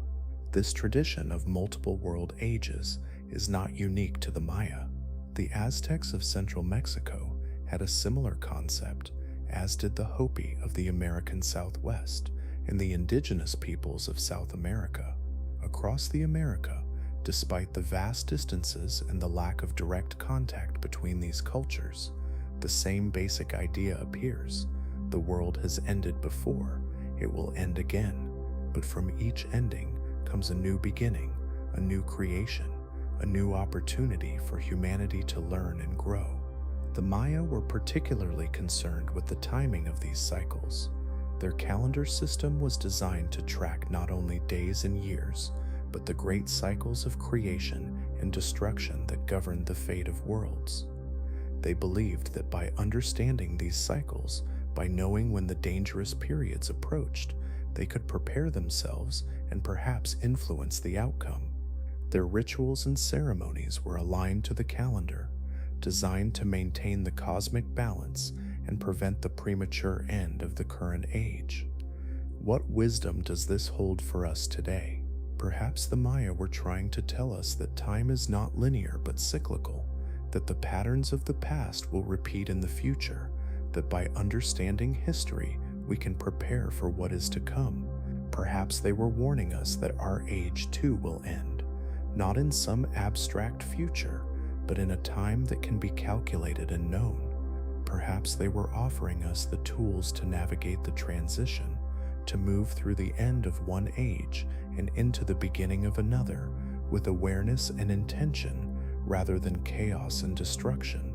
Or perhaps they were simply sharing their understanding of the cosmos, their sense of humanity's place in the great dance of time, their reverence for the cycles that govern all existence. The Maya did not see themselves as separate from nature, but as part of it, embedded in the web of relationships that connects all living things. They understood that the fate of humanity was tied to the fate of the earth, that the cosmos was a living whole of which they were a small but significant part. This understanding, this sense of connection and responsibility, may be the most important warning the ancients left for us. They knew that when humans fall out of harmony with nature, when they forget their place in the cosmic order, when they exploit and abuse rather than respect and nurture, disaster follows. The flood stories are not just accounts of natural catastrophe, they are moral lessons about the consequences of human hubris, warnings that we ignore at our peril. In the story of Utnapishtim, the flood was sent because humanity had become too noisy, too chaotic, too disruptive. In the story of Noah, the flood was sent because humanity had become wicked, because violence and corruption had spread across the earth. In the story of Atlantis, the destruction came when the Atlanteans forgot their divine nature and became greedy and aggressive. The pattern is clear. When humanity loses its way, when it forgets the sacred and pursues only the material, when it takes more than it gives and destroys more than it creates, the balance is upset and catastrophe follows. This is not a punishment from angry gods, though it was often framed that way. It is simply the natural consequence of living out of harmony, of pushing systems beyond their limits, of ignoring the warnings that nature provides. The ancients understood that the earth is a living system, responsive and reactive, maintaining its balance through cycles of creation and destruction. They understood that human actions have consequences, that what we do to the earth, we do to ourselves, and they tried to warn us through their stories and their monuments, through their calendars and their ceremonies. They tried to pass on this understanding. They tried to teach us that wisdom lies in harmony, that true prosperity comes from living in balance, that the health of civilization depends on the health of the natural world that supports it. They knew that their warning might not be heeded, that future generations might be as forgetful and as foolish as the generations before the flood, but they tried anyway, encoding their message in forms that would endure, hoping that someday someone would listen. Let us travel now to the Indian subcontinent, to that ancient land where civilization has flourished continuously for thousands of years, where sacred texts speak of ages so vast they dwarf the timescales of Western history. Here, in the cradle of Hinduism and Buddhism, we find some of the most detailed and sophisticated accounts of the great cycles of time and the catastrophes that mark their turning. The Vedas, the oldest scriptures of Hinduism, speak of pralaya, the great dissolution that ends each cosmic cycle. There are many kinds of pralaya, from the nightly sleep of Brahma that brings temporary darkness to the world, to the great dissolution that ends not just our world, but the entire universe, dissolving all creation back into the unmanifest source from which it emerged. Between these extremes are the pralayas that end each yuga cycle, the catastrophes that mark the transition from one age to the next. The Matsya Purana, one of the ancient texts of Hinduism, tells a story remarkably similar to the Sumerian and biblical flood accounts. In this version, the sage Manu is warned by the god Vishnu, who appears in the form of a fish, that a great flood is coming that will destroy all life on earth. Vishnu instructs Manu to build a boat and to gather the seeds of all plants and the specimens of all animals, along with the 7 great sages who will help to rebuild civilization after the waters recede. Manu obeys, and when the flood comes, Vishnu in his fish form tows the boat to safety, guiding it to the peaks of the Himalayas, the only land that remains above the waters. When the flood finally recedes, Manu and the sages emerge to rebuild the world, using the seeds and specimens they have preserved and the sacred knowledge they have protected. The parallels to the Sumerian and biblical accounts are striking. The divine warning, the construction of the boat, the gathering of animals and seeds, the flood that destroys all life, the landing on a mountain, the emergence to rebuild. These are the same elements, appearing in traditions separated by thousands of miles and thousands of years. They point to a common memory, a shared experience that underlies the mythologies of multiple cultures. But the Indian traditions go further than most, placing the flood story within a vast cosmic framework that extends far beyond a single cycle of destruction and renewal. According to Hindu cosmology, the universe itself goes through endless cycles of creation and dissolution, each cycle lasting billions of years by human reckoning. Within each cosmic cycle are countless smaller cycles, yugas within yugas, ages within ages, an infinite fractal of creation and destruction that has no beginning and no end. This perspective can be both humbling and liberating. Humbling because it reveals how small we are in the vast sweep of cosmic time, how brief our lives and our civilizations are in the endless dance of creation. Liberating because it assures us that nothing is truly lost, that even the greatest destruction is followed by renewal, that the end of one thing is always the beginning of another. The flood that destroyed the ancient world was not an ending, but a transition, not a punishment, but a transformation, not death, but rebirth. The sages of India understood this. They taught that attachment to the temporary forms of existence leads to suffering, that wisdom lies in recognizing the eternal within the temporal, the unchanging within the change. They saw the cycles of creation and destruction not as tragedies, but as the natural rhythm of existence, the cosmic heartbeat that pulses through all things. They did not fear the end of ages because they knew that every end is also a beginning, that the eternal essence survives all transformations.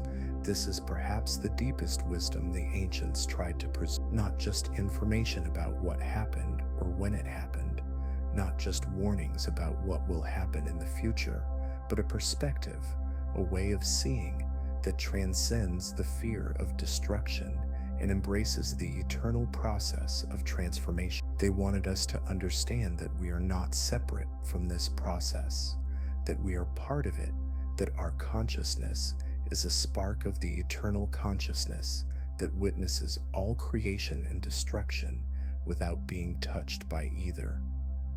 Let yourself rest in this understanding now. Feel the vastness of cosmic time stretching before and behind you, endless ages of creation and dissolution, worlds without number rising and falling like waves on an infinite. Feel your own small life as part of this great process, a ripple in the cosmic sea, temporary in form but eternal in essence. There is nothing to fear in this vision, only wonder. There is nothing to resist, only acceptance. There is nothing to hold on to, only the willingness to flow with the great current of existence wherever it leads. The ancient civilizations that flourished before the flood understood this truth. They had achieved in their own way a harmony with the cosmos that allowed them to see beyond the illusion of separation, beyond the fear of death, beyond the attachment to temporary form. And when they saw the catastrophe coming, when they knew that their world was about to end, they did not despair. They prepared.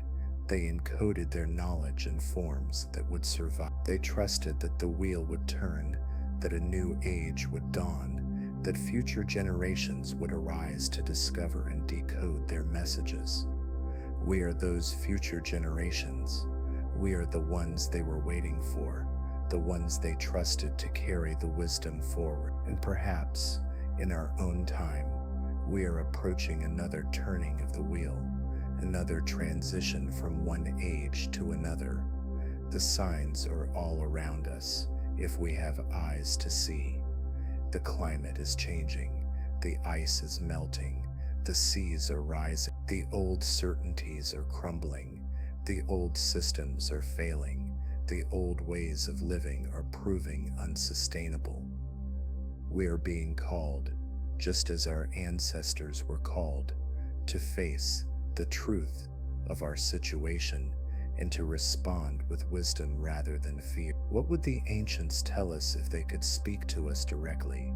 What wisdom would they offer for our time, for our challenges, for our transition? Perhaps they would remind us of what we have forgotten, of the spiritual foundations of civilization that we have neglected in our pursuit of material progress. Perhaps they would warn us against the hubris that destroyed Atlantis, the forgetfulness of the divine that brought the flood. Perhaps they would encourage us to look up at the stars and remember our place in the cosmos, to listen to the earth and remember our connection to all living things. And perhaps they would assure us that all will be well, that the wheel will turn as it has always turned, that destruction and creation are two sides of the same coin.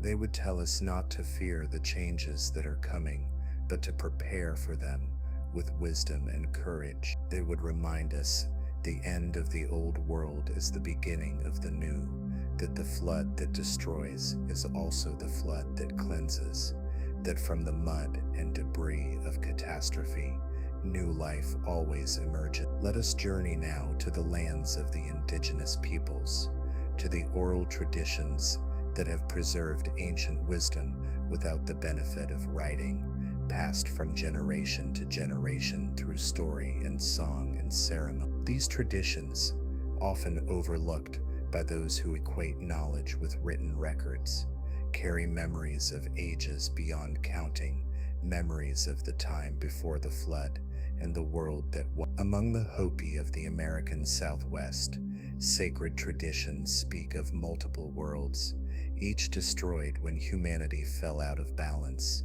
The first world was destroyed by fire, the second by ice, the third by flood. We are now in the fourth world, which will also end when its time comes. But those who live in harmony will be guided to safety, just as they were in the previous transition. The Hopi have preserved instructions for living in balance, for maintaining the ceremonies that keep the world in order, for recognizing the signs of the coming transition and preparing for it appropriately. The Hopi elders speak of a time of purification that will precede the emergence of the fifth world, a time of great challenge and transformation, when the old ways will no longer work and new ways must be found. They describe signs that will mark this time, changes in the natural world and in human society that will signal the approach of the great transition. Many who hear these prophecies feel that the signs are appearing now, that we are living in the time of purification, that the transition the Hopi ancestors foresaw is upon us. Among the Aboriginal peoples of Australia, the dream time holds memories that stretch back tens of thousands of years,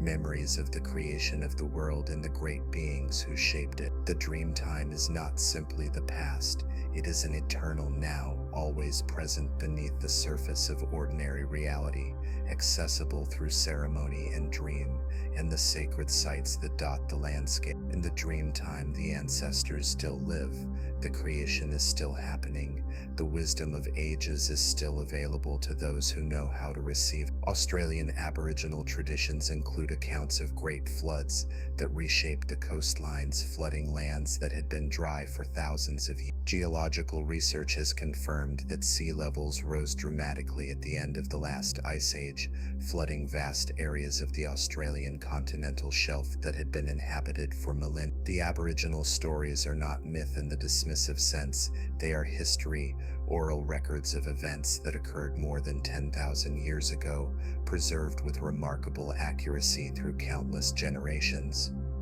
What can we learn from these traditions? Perhaps we can learn to value oral knowledge as highly as written knowledge, to recognize that wisdom can be preserved and transmitted in many ways. Perhaps we can learn to see time differently, not as a straight line from past to future, but as a circle or a spiral, returning always to the eternal present. Perhaps we can learn to listen to the land, to read the messages encoded in the landscape by those who came before, to recognize that we are not the first to inhabit this earth and will not be the last. The indigenous peoples who have preserved these traditions often speak of their responsibility to maintain balance, to live in harmony, to care for the earth that sustains them. They do not see themselves as separate from nature, but as part of it, embedded in a web of relationships that extends to all living things. They understand that human well-being depends on the well-being of the whole, that what we do to the earth we do to ourselves. This understanding is not primitive, it is profoundly perfected, the fruit of thousands of years of observation and reflection and accumulated wisdom.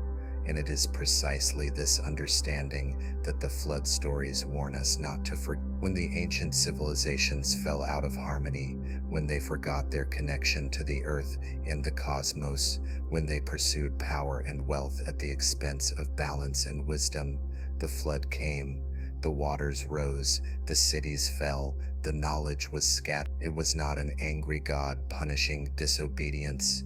It was the natural consequence of living out of balance, the inevitable correction that occurs when systems are pushed beyond their limit. The ancients who survived, who built boats and gathered seeds, who preserved knowledge and founded new civilizations, understood that. They tried to encode this understanding in their myths and monuments, in their calendars and ceremonies, in every form that might survive the passage of time and the forgetting of age. They wanted us to know that the flood was not a random event, but a consequence, that it could happen again if the same mistakes were made, that the only protection is to live in harmony with the great cycles of existence.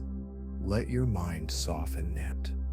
Let the weight of these ancient memories settle into your consciousness like sediment drifting to the bottom of a clear pool. There is much to contemplate, much to wonder at, much to integrate, but there is no urgency. The wisdom of the ages is patient. It has waited thousands of years for this moment. It can wait a little longer for full understanding to dawn. Feel your breath moving slowly in and out, like the tide that rises and falls on the shore of the world. Feel your body relaxing more deeply with each exhalation, releasing tension, releasing concern, releasing the need to figure everything out. The mysteries we have explored tonight are vast, too vast for a single night's journey, but seeds have been planted, memories have been stirred, connections have been made that will continue to unfold in dreams and in waking life, in moments of insight, in hours of quiet reflection. The story of the flood is the story of all of us. We are the descendants of survivors, the children of those who made it through. Somewhere in our ancestry, in every line of every family, there were people who faced the rising waters and found a way to survive. Their strength, their wisdom, their will to live flows in our veins. Their memories, encoded in myth, in monument, in DNA and dream, are part of our inheritance. We carry within us the ancient knowledge, whether we know it or not, whether we remember it or not. It is always there, waiting to be awakened.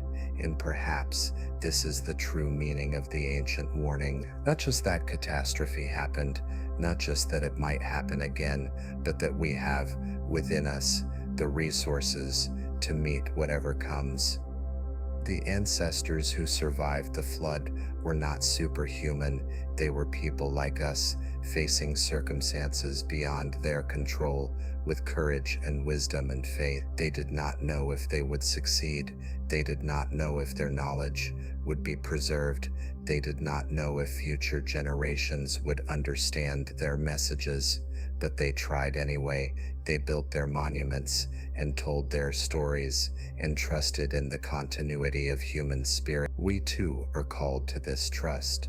We too face circumstances that seem overwhelming, changes that seem unstoppable, challenges that seem insurmountable, but within us is the same spirit that built the pyramids and wrote the epics and preserved the sacred knowledge through millennia of darkness. Within us is the same capacity for wisdom and courage and love that enabled our ancestors to survive and to rebuild. Within us is the same eternal consciousness that has witnessed all the ages of the world and remains unshaken by any transformation. The wheel of time continues to turn. Ages end and ages begin. Civilizations rise and fall. The waters of change sweep away the old and make room for the new. This has always been the way of things, and it will always be. That through all the changes, something endures. The spark of consciousness that animates each human being, the love that connects us to one another and to all life, the wisdom that recognizes the eternal within the temporal. These endure, these survive all floods, these emerge from every darkness to create new light. Let us return now, slowly and gently, from the depths of ancient memory to the present moment. But let us bring with us what we have gathered on this journey, the sense of connection to the past, the understanding of cycles, the trust in continuity, the hope for the future. Let us carry these gifts into our waking life and our sleeping dreams, allowing them to enrich and transform our experience. The ancient civilizations that existed before the flood left us more than warning. They left us examples of what humanity can achieve when it lives in harmony with the cosmos. They built monuments of stunning beauty and precision that have endured for thousands of years. They developed systems of writing and mathematics and astronomy that formed the foundation of all subsequent civilizations. They created art and literature and philosophy that still move and inspire us today. They showed us what is possible when human beings remember their connection to the divine, when they orient their lives toward wisdom rather than mere survival, when they create not just for themselves, but for all future generations.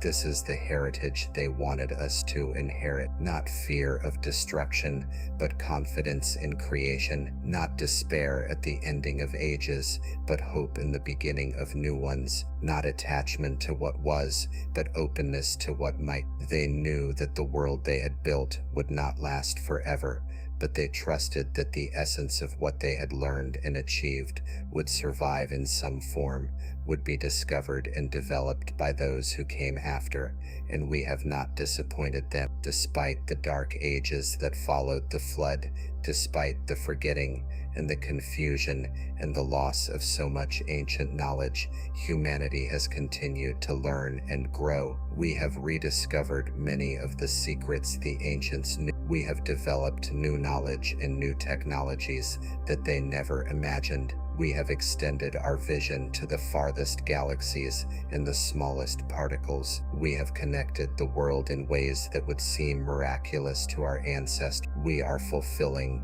the potential that was seeded long ago in the time before the flood, when the first great civilizations laid the foundations for all that was to come, and yet the warnings remain relevant. The same patterns that led to catastrophe in the ancient world are visible in our world today. The same hubris, the same forgetfulness of the sacred, the same exploitation of nature, the same accumulation of power at the expense of balance. The ancients would recognize our situation. They would see the signs of an age reaching its end, of a transition approaching, of change that cannot be prevented but can be prepared for and navigated with wisdom.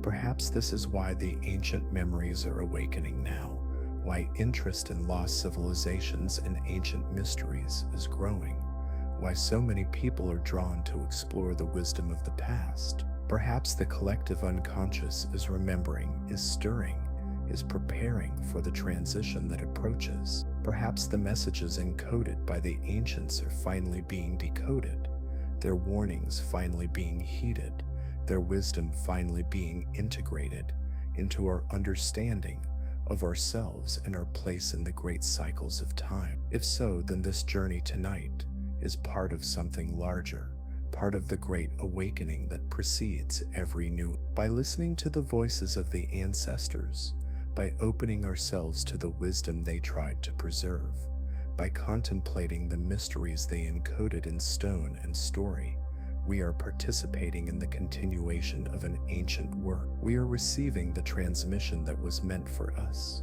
carrying forward the flame that was lit in the time before the flood. And what are we to do with this inheritance? The answer is different for each person, but the essence is the same. Live in harmony, remember the sacred, care for the earth, love one another, create beauty, seek wisdom, trust in the continuity of spirit through all transformation. These are the simple yet profound instructions that every ancient tradition has left for us, the universal message that transcends all differences of culture and language and time. The flood will come again, in one form or another. Change is inevitable, and great change is periodically necessary to reset the balance, to clear away what has become stagnant or corrupt, to make room for new growth. This is not something to fear, but something to accept and prepare for. The ancients faced the flood and survived. We too can face whatever changes come and find our way through to the new world that emerges on the other side. And in that new world, we will carry forward what matters most. The love we have cultivated, the wisdom we have gained, the connections we have made, the creativity we have these are the seeds we plant for future generations. Just as the ancients planted seeds for us, these are the monuments we build, not always in stone, but in the hearts and minds of those we touch. These are the messages we encode, not always in writing, but in the lives we live and the examples we set. The story continues. The wheel keeps turning. The ages succeed one another in their eternal dance. And through it all, the human spirit endures, learning and growing, falling and rising, forgetting and remembering. We are part of this story, connected to all who came before, and all who will come after. We are the bridge between the ancient past and the distant future, the keepers of the flame for this generation, the receivers and transmitters of the eternal wisdom. Rest now in this awareness. Let the vast perspective of cosmic time relax the small concerns of daily life. Let the connection to the ancestors bring a sense of belonging and support. Let the trust in the future release anxiety and fear. Let the present moment become a peaceful harbor in the endless sea of time, a place of rest and renewal, of integration and healing. The night deepens around you, soft and dark and welcoming. The sounds of the world grow distant, muffled by the approaching curtain of sleep. Your body is heavy and relaxed. Your mind is calm and quiet. Your spirit is at peace. The journey through the ages has tired you in the most pleasant way, the good tiredness of exploration and discovery, of wonder and contemplation. The voices of the ancestors grow softer now, fading into the background like music heard from a great distance. They are not leaving. They are simply settling into the quieter chambers of your consciousness, where they will continue their work while you rest. Dreams may come, carrying fragments of the ancient wisdom, echoes of the old stories, glimpses of the worlds that were. Welcome them if they come. They are gifts from the deep past, messages from those who loved humanity and wanted to see it flourish. The great monuments still stand in the night, the pyramids and temples and ziggurats, holding their secrets, waiting for the dawn. The stars still turn overhead, tracing the patterns they have traced for billions of years, speaking their silent language to all who have eyes to see. The earth still spins on its axis and orbits around the sun, maintaining the cycles that make life possible, the rhythms that the ancients understood and honored. Everything is as it should be. Everything is unfolding as it must. The wheel of time continues to turn, carrying all things toward their destiny, toward the completion of one age and the beginning of another. And you are part of this great movement, carried along on the current of existence, safe in the arms of the eternal. Sleep now. Let consciousness fade like a sunset, the bright colors of thought softening into the purple and indigo of dream, then into the velvet black of deep rest. The mysteries will still be there when you wake. The questions will still be waiting, patient and profound. The wisdom of the ages will still be available, encoded in the monuments and myths, whispered in the wind, written in the stars. But for now, rest. For now, let go. For now, trust the night to hold you, the darkness to embrace you, the ancient rhythms to rock you gently into the deepest peace. The ancestors watch over you as they watch over all their descendants, hoping for the best, trusting in the continuity of spirit, loving across the vast reaches of time. And somewhere, in the depths of memory, in the place where all stories are one story and all times are one time, the great tale continues to unfold. The flood rises and recedes. The civilizations rise and fall. The knowledge is lost and found again. The wheel turns and turns and turns. And through it all, the spark of consciousness burns steady and bright, witnessing everything, surviving everything, loving everything. This spark is in you. It has always been in you. It will always be in you. It is the gift of the ancestors, the inheritance of the ages, the treasure that no flood can destroy. Rest now in this truth. Sleep in the peace of this knowing. Dream in the light of this eternal flame. The night deepens. The stars wheel slowly overhead. The ancient monument stands silent in the darkness. The wisdom sleeps in stone and story, waiting for the dawn. And you, beloved child of the ages, rest at last in the embrace of the eternal now. The world before the flood lives on in you. The warning has been heard. The message has been received. The wisdom continues flowing from generation to generation, an unbroken stream of light through the darkness of the ages. Rest now, sleep well, and when you wake, remember that you are part of something vast and ancient and beautiful. Remember that you carry within you the seeds of the future, as well as the memories of the past. Remember that the wheel turns, the ages change, but the spirit endures. The ancestors smile on you tonight. They are pleased that their message has reached you, that their story has been told, that their wisdom has found a new home in your consciousness. They release you now to sleep, to dream, to rest and restore yourself for the journey that continues when you wake. May your sleep be deep and dreamless, or filled with dreams of golden ages and cosmic wonders. May your rest be complete, your renewal thorough, your peace undisturbed. May you wake refreshed and inspired, carrying with you the gifts of this journey, the blessings of the ancient ones, the hope of all the ages. The story ends, but the story never ends. The words fade, but the meaning remains. The night embraces you, but the light is never far. Sleep now, dear traveler. Sleep now, beloved seeker. Sleep now, dream of worlds without end.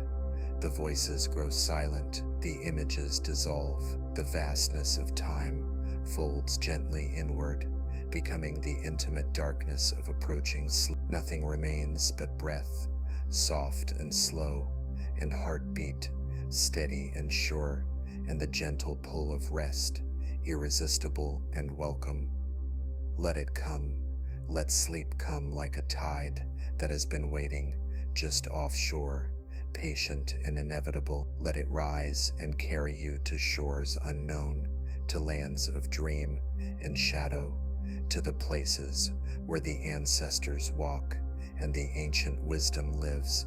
The flood has come and gone, the world has been remade, and here, in this moment, in this breath, in this heartbeat, everything is new, everything is possible, everything is at peace.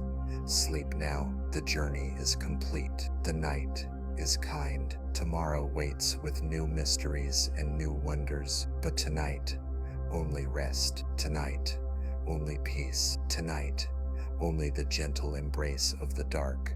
The stars continue their ancient dance. The earth continues its patient turning. The universe continues its eternal expansion. And you, small and precious and perfect, continue your own journey, resting now in the space between worlds, between ages, between one breath and the next. All is well. All has always been well. All will always be well. The ancients knew this truth and tried to share it. Now it lives in you, a seed planted in the fertile soil of your consciousness, waiting to bloom in its own time, in its own way. Rest now, dream now, sleep now. The night holds you safe. The ancestors watch over you. The wisdom of the ages flows through you, and the great wheel of time turns slowly, silently, eternally, carrying all things toward their perfect destination. Sleep, peace, rest. The ancient stories have been told, the warnings have been given, the wisdom has been shared, and now, in the sacred silence of the night, understanding deepens, integration occurs, transformation begins. You are not the same as you were before this journey. Something has shifted, something has awakened, something is remembered. The process continues even as you sleep, the ancient wisdom working its way deeper into your being, becoming part of who you are. Trust this process. Allow it to unfold. Know that you are held by forces far older and wiser than anything you can imagine, that you are part of a story that began long before your birth and will continue long after your current form has returned to the elements. This is not a thought to fear, but a truth to embrace. You are part of the eternal, and the eternal is part of you. Death is not an ending, but a transformation. Sleep is not an absence, but a presence.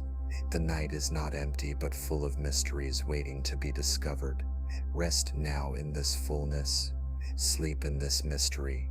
Dream in this eternity. The last words fade like echoes in a canyon, lingering for a moment, then dissolving into silence.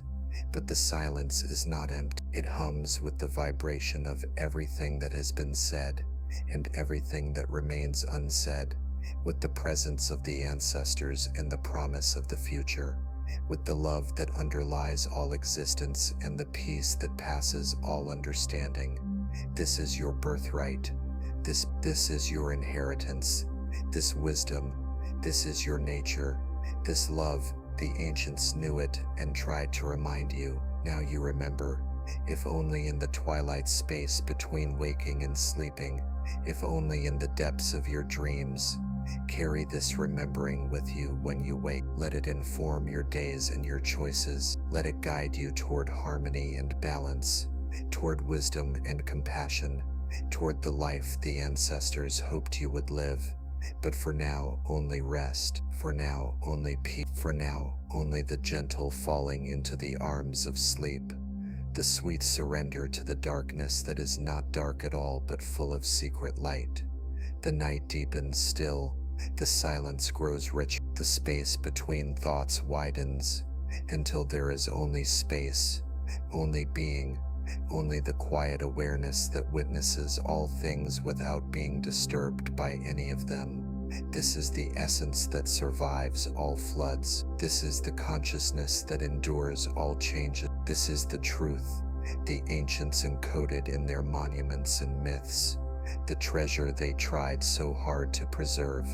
It is here now, available to you, surrounding you, permeating. You are swimming in it, even as you forget to notice it, breathing it even as you forget to appreciate it, being it even as you forget to recognize it. But in sleep, in dreams, in the sacred space between worlds, recognition becomes easy. The filters of daily consciousness relax, and the deeper truth shines through. This is the gift of rest, the blessing of sleep, the purpose of the night. Receive this gift now. Accept this blessing. Enter this purpose. Sleep, rest, dream, and wake when the time is right, refreshed and renewed, carrying the wisdom of the ages in your heart.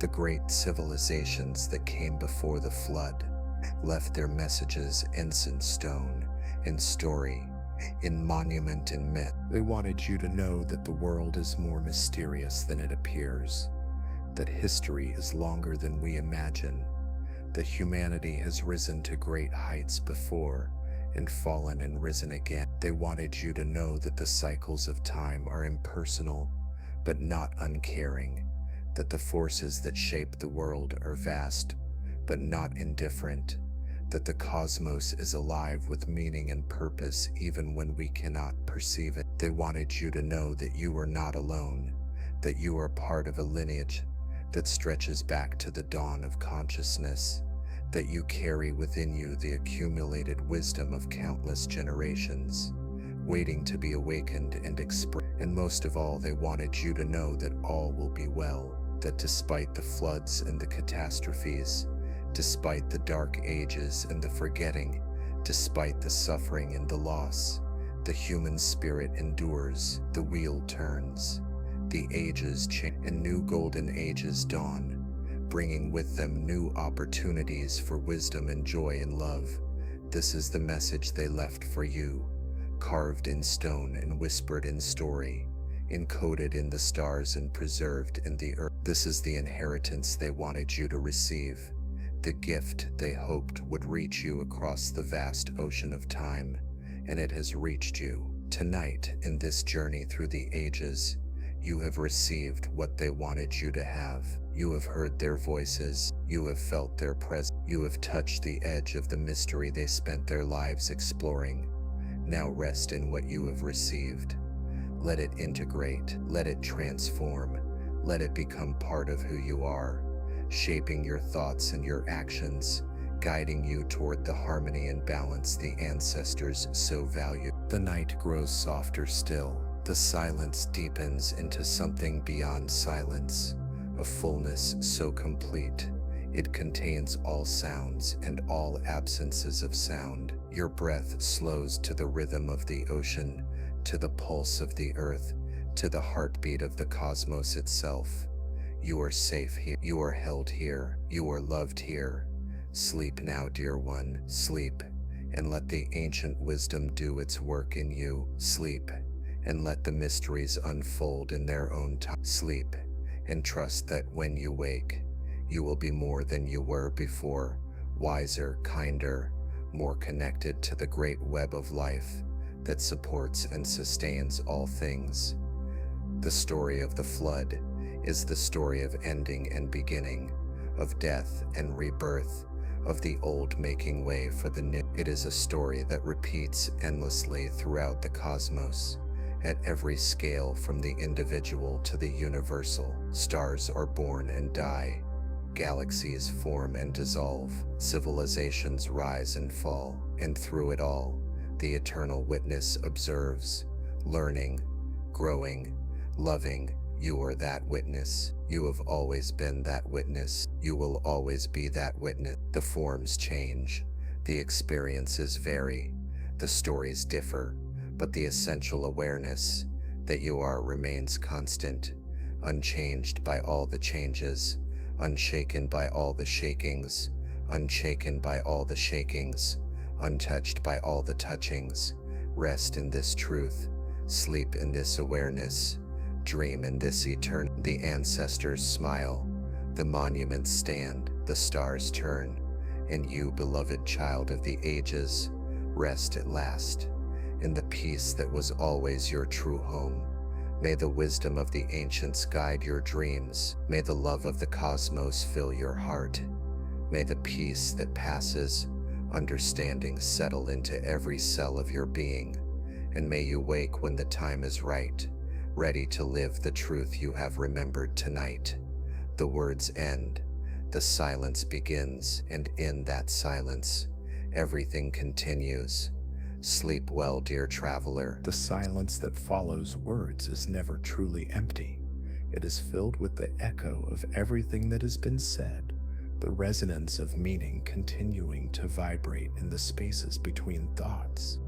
And so, even as the first chapter of our journey seems to close, another opens, seamlessly, naturally, like the turning of a page in a book that has no beginning and no end. Let yourself sink even deeper now into the comfort that surrounds you. Feel how your bodies become heavier, more relaxed, more at peace with each passing moment. The journey continues, and you are carried along on its gentle current, requiring no effort, no striving, no doing of any kind. Simply be. Simply rest. Simply allow the story to unfold around you like a soft blanket woven from the threads of time itself. We have spoken of the great civilizations that existed before the flood, of the warnings they left encoded in stone and story, but there is so much more to explore, so many more mysteries to contemplate, so many more whispers from the ancient world waiting to be heard. The night is long, and the depths of history are deeper still. Let us continue our descent into the past, our gentle exploration of the world that consider the builders. In every corner of the ancient world, we find evidence of builders whose skills and knowledge seem to exceed what we would expect from their time. The precision of the Great Pyramid, where blocks weighing tons are fitted together with gaps smaller than a sheet of paper. The massive stones of Baalbek in Lebanon, some weighing over 1,000 tons, moved and placed with a precision that would challenge modern engineering. The walls of Sacsayhuaman in Peru, where stones of irregular shapes are fitted together so perfectly that a knife blade cannot be inserted between them. The underground cities of Cappadocia in Turkey, carved deep into the volcanic rock, capable of sheltering tens of thousands of people. These are not the works of primitive peoples struggling at the dawn of civilization. These are the achievements of master builders, of engineers and architects who understood principles we are only beginning to rediscover. They knew how to move massive weights with efficiency and precision. They understood the properties of stone and how to work it to tolerances that seem almost impossible. They built structures that have endured earthquakes, floods, and millennia of weathering, while modern buildings crumble after decades. Where did this knowledge come from? The conventional answer is that it developed gradually through trial and error over generations of accumulated experience. But the evidence suggests something different. In Egypt, the most sophisticated pyramids are among the earliest, not the latest. The Great Pyramid of Giza, built over 4,000 years ago, remains the most precisely constructed, while later pyramids are cruder and less impressive. This is the opposite of what we would expect if the technology was developing progressive. It suggests instead that the knowledge was inherited, received from a previous age, and gradually lost over time as the original understanding faded. The same pattern appears in other ancient cultures. The oldest structures are often the most impressive, the most precisely built, the most mysterious. The massive walls of early Peruvian sites are more sophisticated than later Incan constructions, built on top of the earliest Mesopotamian texts speak of knowledge received from the gods, from beings who taught humanity the arts of civilization. The oldest Egyptian traditions attribute the design of the Great Pyramid to Thoth, the god of wisdom, who lived in the age before the pharaohs. These are not merely myths invented to explain what could not be understood. They are memories, fragmented and distorted by time, of a previous age when knowledge flourished, when builders possessed techniques that have since been lost, when the arts of civilization were at a peak from which subsequent ages declined. The flood traditions speak of the destruction of this age, the loss of much of its accumulated wisdom, and the slow rebuilding that followed. The pattern we see in the archaeological record matches this description precisely. Let this sink into your awareness gently, like rain soaking into dry earth. There is no need to form conclusions or reach judgment. Simply allow the possibility to exist in your mind, the possibility that history is longer than we have been taught, that human civilization has risen to great heights before, that we are not the first to achieve sophistication and understand. This is a humbling thought, but also an inspiring one. It suggests that greatness is possible, that it has been achieved before, that the potential for wisdom and achievement lies dormant in humanity, waiting to be awakened. The builders of the ancient world were not only skilled in working stone, they were also masters of alignment, of sacred geometry, of the relationship between earthly structures and celestial patterns. The Great Pyramid is aligned to true north, with an accuracy of less than 1/20th of a degree. The temples of Angkor Wat in Cambodia mirror the constellation of Draco as it appeared over 12,000 years ago. The monuments of the Giza Plateau correspond to the stars of Orion's. Throughout the ancient world, we find structures aligned to the solstices and equinoxes, to the rising and setting points of significant stars, to the cardinal directions and the movements of the heavens. This was not coincidence or arbitrary choice. It was deliberate, intentional, meaningful. The ancients saw the earth and the sky as intimately connected, as reflections of each other, as above so below. They built their monuments as mirrors of the heavens, creating on earth an image of the cosmic order they perceived in the stars. They aligned their structures to mark significant moments in the celestial calendar, the turning points of the year, the passages of time that governed agricultural and ceremonial life. But beyond practical utility, these alignments served a deeper purpose. They were statements of understanding, declarations of knowledge, demonstrations of the builder's awareness of their place in the cosmos. By aligning their monuments to the stars, they were saying, "We understand the patterns. We know where we are in the great cycle. We have measured the heavens and found our position in their vast expanse." And they were encoding this knowledge in a form that would survive the passage of time, that would communicate their understanding to future generations who knew how to read the celestial language. This is part of what they tried to warn us about, not just that a catastrophe happened, but that they understood the patterns that led to it. The precession of the equinoxes, that slow wobble of the Earth's axis, creates a great cycle of approximately 26,000 years. Within this cycle, there are periods of stability and periods of instability, times when the Earth's climate is relatively constant and times when dramatic changes. The ancients tracked this cycle, marked significant points in it, and tried to communicate what they had learned about the patterns of catastrophe and renewal. Some researchers believe that we are approaching a significant point in this cycle now, a transition from one precessional age to another, a turning that may bring the kind of dramatic changes the ancients remembered and tried to warn us about. Whether this is literally true, whether we are indeed approaching a time of great change, is something only time will tell. But the warning itself is valuable regardless, reminding us that the world is not static, that great changes can and do occur, that the comfortable stability we take for granted is not permanent. Let yourself breathe with this understanding. The breath that enters your lungs now is made of the same elements that the ancient builders breathed, the same oxygen and nitrogen that circulated through the atmosphere of the pre-flood world.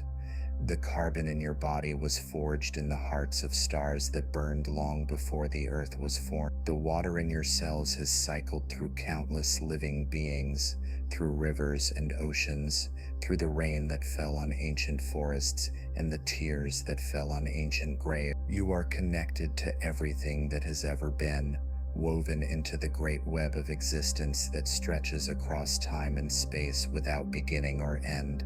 The ancients knew this connection. They felt it in their bones and honored it in their ceremony. They did not see themselves as separate from nature, as conquerors of the natural world, but as participants in it, as strands in the great web, as expressions of the same cosmic force that animates all things. This is perhaps the deepest wisdom they tried to preserve, more important even than their astronomical knowledge or their building techniques. The understanding that we are not separate, that we are part of a living whole, that our well-being depends on the well-being of all. When this understanding is lost, when humans begin to see themselves as separate from and superior to nature, the balance is disturbed. The exploitation begins, the destruction accelerates, the web of life is torn and frayed. The flood stories speak of this loss of balance, this forgetting of the sacred relationship, as the root cause of the catastrophe. The gods did not send the flood out of anger or caprice. The flood came as the natural consequence of living out of harmony, of pushing systems beyond their capacity to sustain. And the survivors, those who built the boats and preserved the seeds, those who carried the knowledge through the darkness and planted the seeds of new civilizations, they understood this.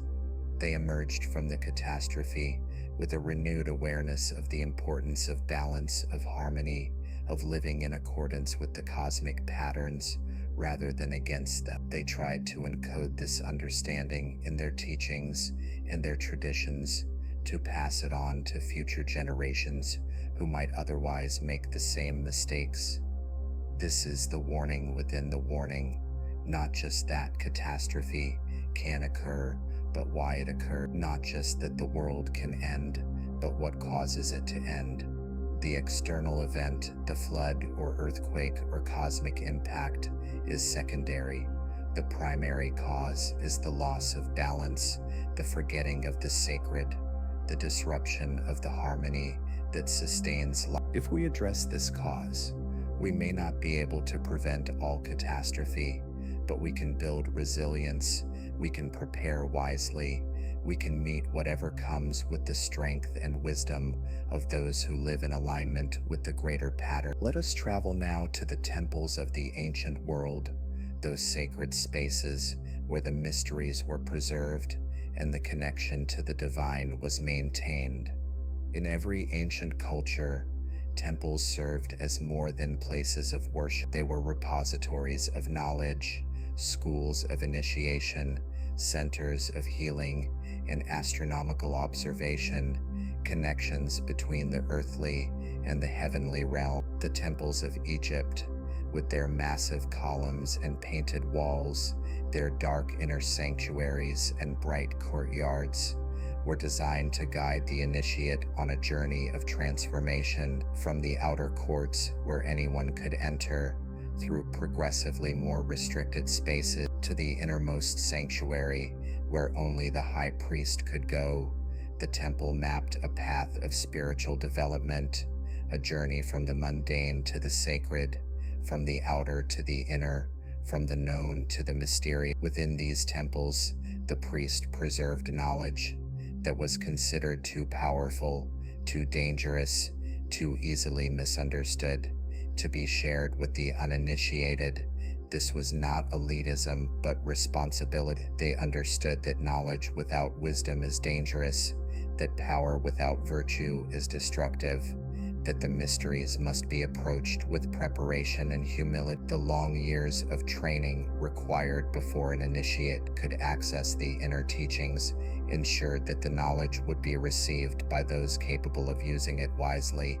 What was this knowledge? The ancient sources speak of teachings about the nature of the soul, the journey after death, the structure of the cosmos, the forces that govern human destiny. They speak of techniques for expanding consciousness, for accessing higher states of awareness, for communicating with non-physical beings. They speak of understanding the laws of cause and effect, of working with the subtle energies that underlie physical reality, of achieving mastery over the body and the mind. Much of this knowledge has been lost or obscured, scattered by the destruction of the ancient temple systems, by the rise of religions that condemned the old ways as pagan or heretical, by the forgetting that follows every dark age. But fragments remain, preserved in texts that survive the burning of the libraries, in oral traditions passed down through secret lineages, in the very stones of the monuments that still stand. Those who seek with pure intention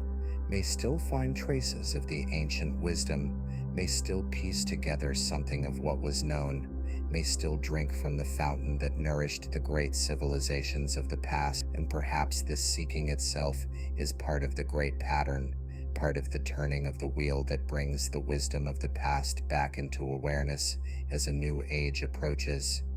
Perhaps the growing interest in ancient mysteries, in lost civilizations, in the spiritual teachings of the ancient is a sign that the time for remembering is approaching, that the seeds planted so long ago are beginning to germinate, that the knowledge preserved with such care is about to bear fruit once again.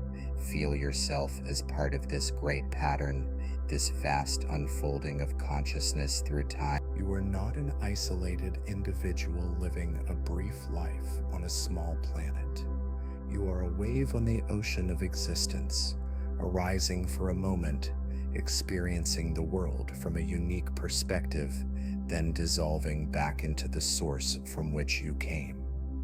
The wave is temporary, but the ocean is eternal. The form changes, but the essence remains.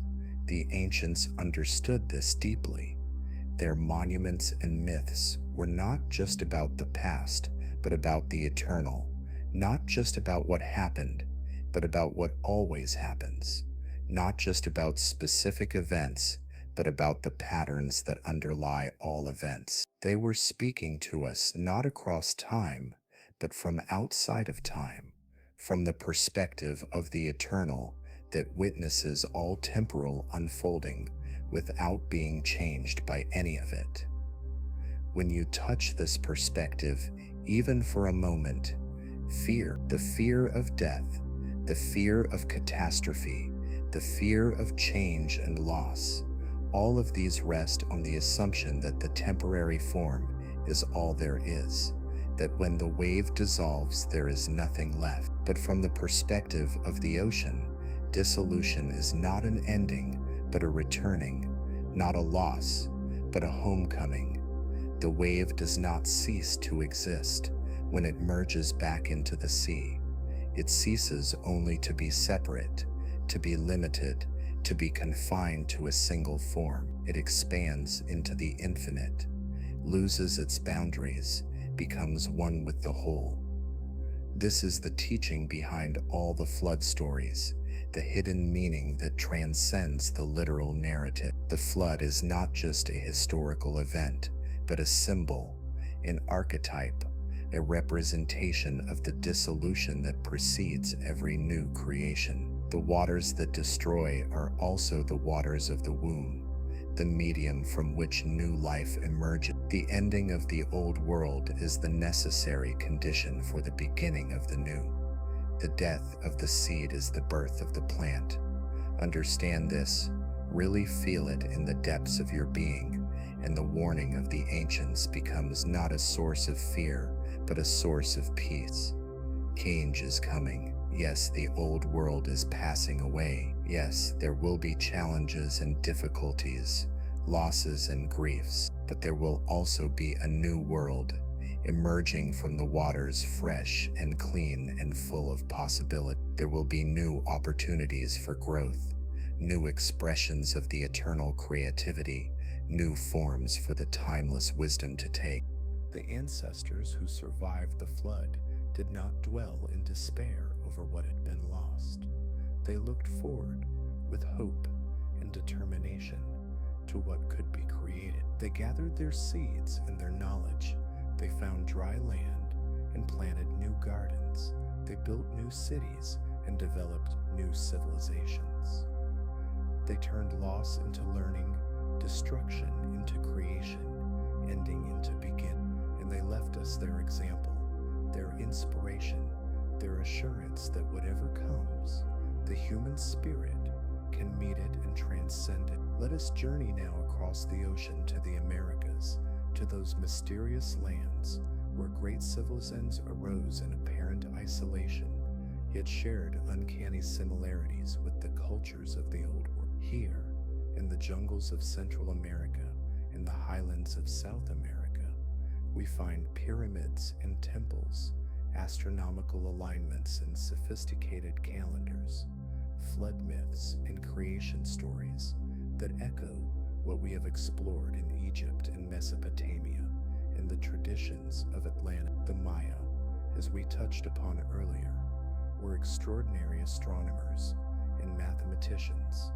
Their calendar tracked cycles of time extending millions of years into the past and future. Their knowledge of celestial mechanics allowed them to predict eclipses and planetary alignments with remarkable accuracy. Their mythology spoke of previous worlds that had been destroyed and recreated, of cosmic cycles that determined the fate of civilizations, of gods who taught humanity the arts of agriculture and writing and the keeping of time.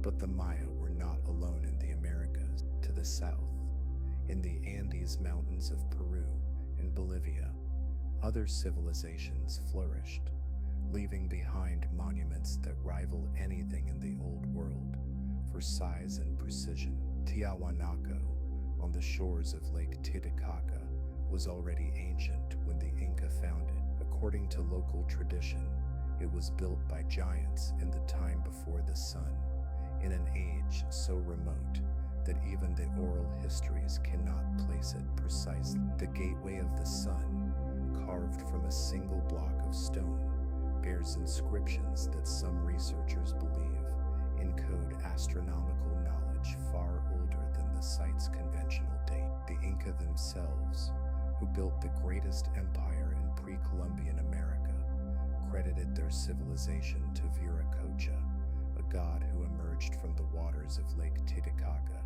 in the time of darkness, bringing light and order to a chaotic world. Viracocha taught the people how to live, how to build, how to cultivate the land and honor the gods. Then, when his work was done, he walked across the waters of the Pacific Ocean and disappeared, promising to return in a future age. This story bears striking parallels to the traditions of Atlantis, of a civilizing god or hero who brings knowledge from a distant land, establishes civilization, and departs with a promise to return. Could there be connections between these distant cultures across oceans that we assume were impassable in ancient times? The similarities are too numerous and too specific to be easily dismissed as coincidence. Pyramids appear in both hemispheres. Mummification was practiced in Egypt and Peru. Sun worship and serpent symbolism are universal. Flood myths appear everywhere, with remarkably consistent details. The same basic calendar structure, based on cycles of Venus and the lunar month, was used in Mesopotamia and Mesoamerica. The same sophisticated astronomical knowledge was achieved independently, or was it? Perhaps the ancient world was more connected than we realize. Perhaps sailors and explorers crossed the oceans long before the voyages we consider the beginning of global contact. Perhaps the civilization that existed before the flood was already global, with outposts and colonies on every continent, with trade routes and communication networks that linked distant peoples together. When the catastrophe came, this global civilization was shattered, but fragments survived in isolated pockets, each developing in its own direction while preserving echoes of the original unity.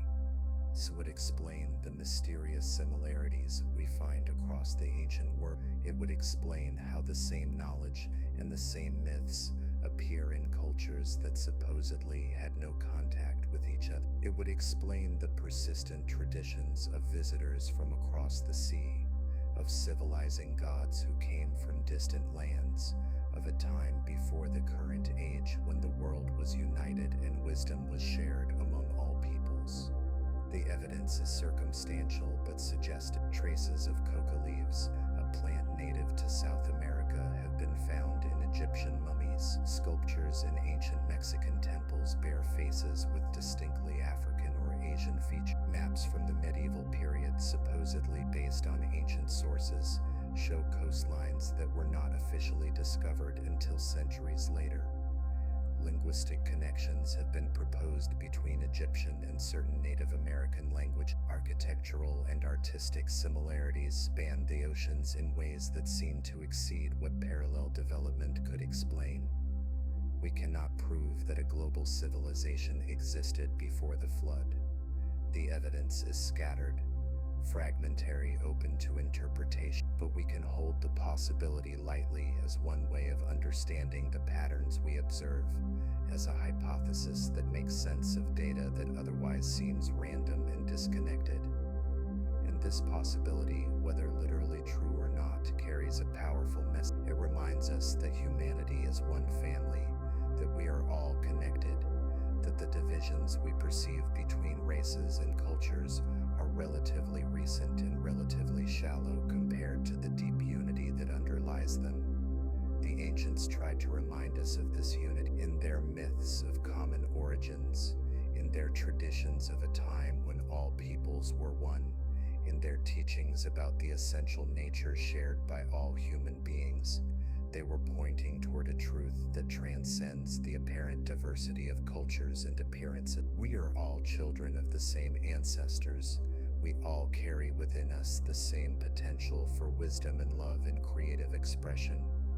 We are all part of the same human story, the same evolutionary journey, the same cosmic experiment in consciousness. When we remember this, when we truly feel our connection to all other human beings and to all life, The conflicts and divisions that plague our world begin to seem unnecessary. They are based on illusion, on the forgetting of our essential unity, on the mistaken belief that we are separate and opposed, rather than interconnected and interdependent.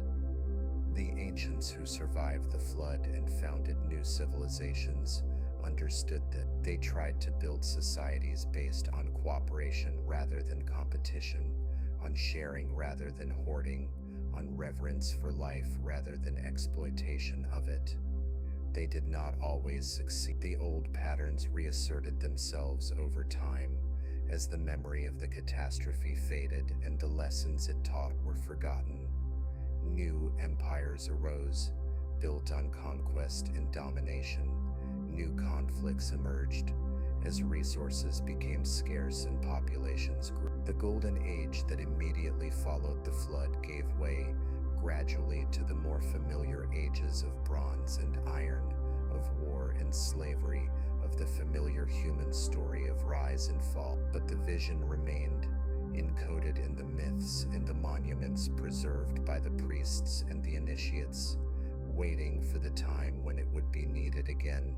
That time, many believe, is now. The old ways of competition and exploitation have reached their limits. The earth cannot sustain indefinite growth. The weapons we have created can destroy us all. The crises we face, environmental and social and spiritual, demand a new way of being, a return to the wisdom the ancients tried to preserve. This is not about going backward, about rejecting the knowledge and the technologies we have developed. It is about going forward with wisdom, about integrating the achievements of the modern age with the insights of the ancient age, about creating a synthesis that preserves the best of both and transcends the limitations of each. The ancients had spiritual wisdom and understanding of natural cycles that we have largely lost. We have scientific knowledge and technological power that they could not imagine. Together, these could create something unprecedented.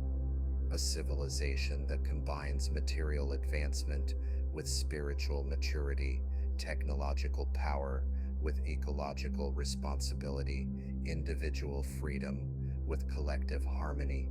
This is the possibility that emerges from the ancient warning, not just doom and destruction, not just the end of all we have built, but the potential for a new beginning, for a golden age that surpasses anything that has come before. The wheel of time continues to turn, and as it turns, it opens new possibilities, new potentials, new opportunities for growth and evolution.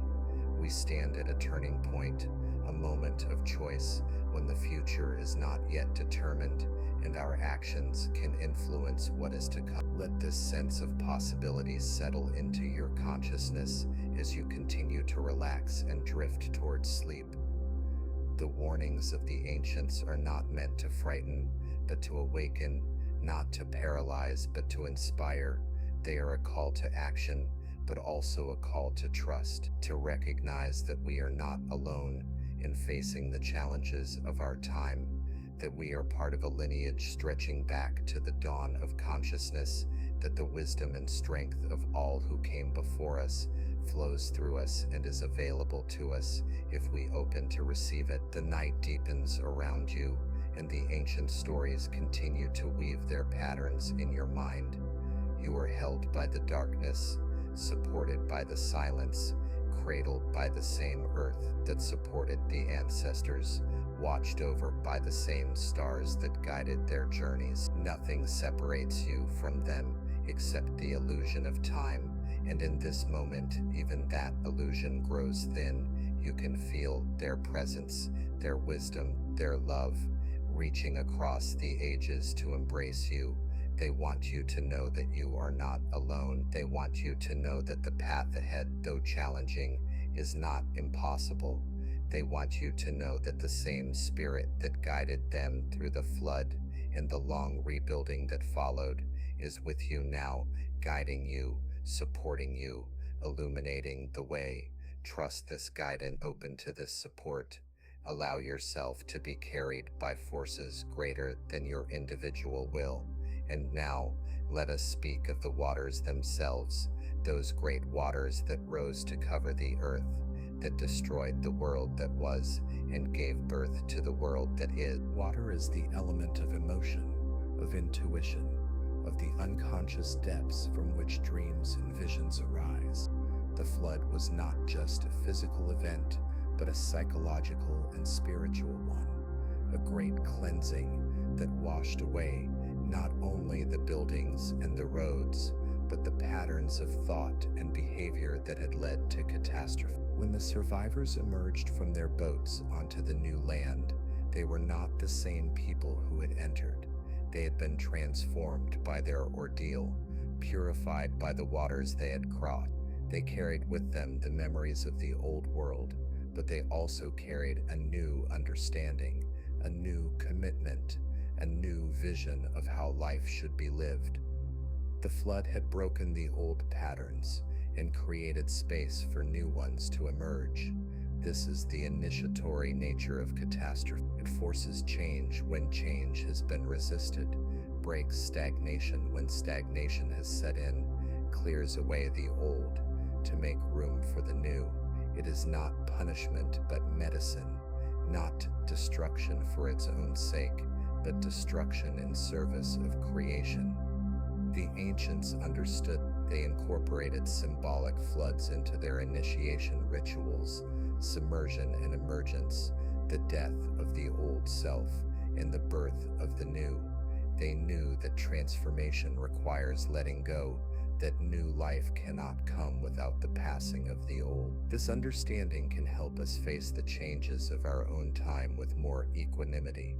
Whatever challenges come, whatever losses we experience, whatever floods sweep through our lives, we can remember that destruction is not the end. We can trust that something new will emerge, something that could have come into being without the clearing that preceded it. We can even welcome the changes, not with masochistic pleasure in suffering, but with the wisdom that sees beyond the immediate to the larger patterns, the greater purposes, the evolutionary impulses that work through apparent chaos. The waters are rising in our world today, literally and symbolically. Sea levels climb as the ice melts. Floods devastate regions that never flooded before. And on a psychological level, the unconscious is rising too, bringing to the surface what has been suppressed, forcing us to face what we have avoided, confronting us with the consequences of our collective choices. This rising of the waters is uncomfortable and disorienting, but it is also necessary and ultimately healing. It is the world's way of processing what has been denied, of clearing what has become toxic, of preparing for what is trying to be born. The ancients who left us their warnings also left us their trust. They trusted that we would remember, that we would understand, that we would rise to meet the challenges of our time as they rose to meet theirs. They planted seeds and built monuments, not knowing if they would ever bear fruit, not knowing if anyone would ever decode their messages, but trusting that the effort was worthwhile, that life finds a way, that consciousness continues its journey through all the ages of the world. Let this trust fill you now. Let it replace any anxiety or fear you may have been carrying. Let it become the ground on which you stand, the foundation from which you meet your life. You are trusted by the ancestor. You are believed in by those who could not know you but who loved you nonetheless, loved you as part of the human family, as a carrier of the same spark they carried, as a link in the chain that connects past to future and makes all times one time. As you rest here on the threshold of sleep, let the voices of the past blend with the silence of the present, becoming a kind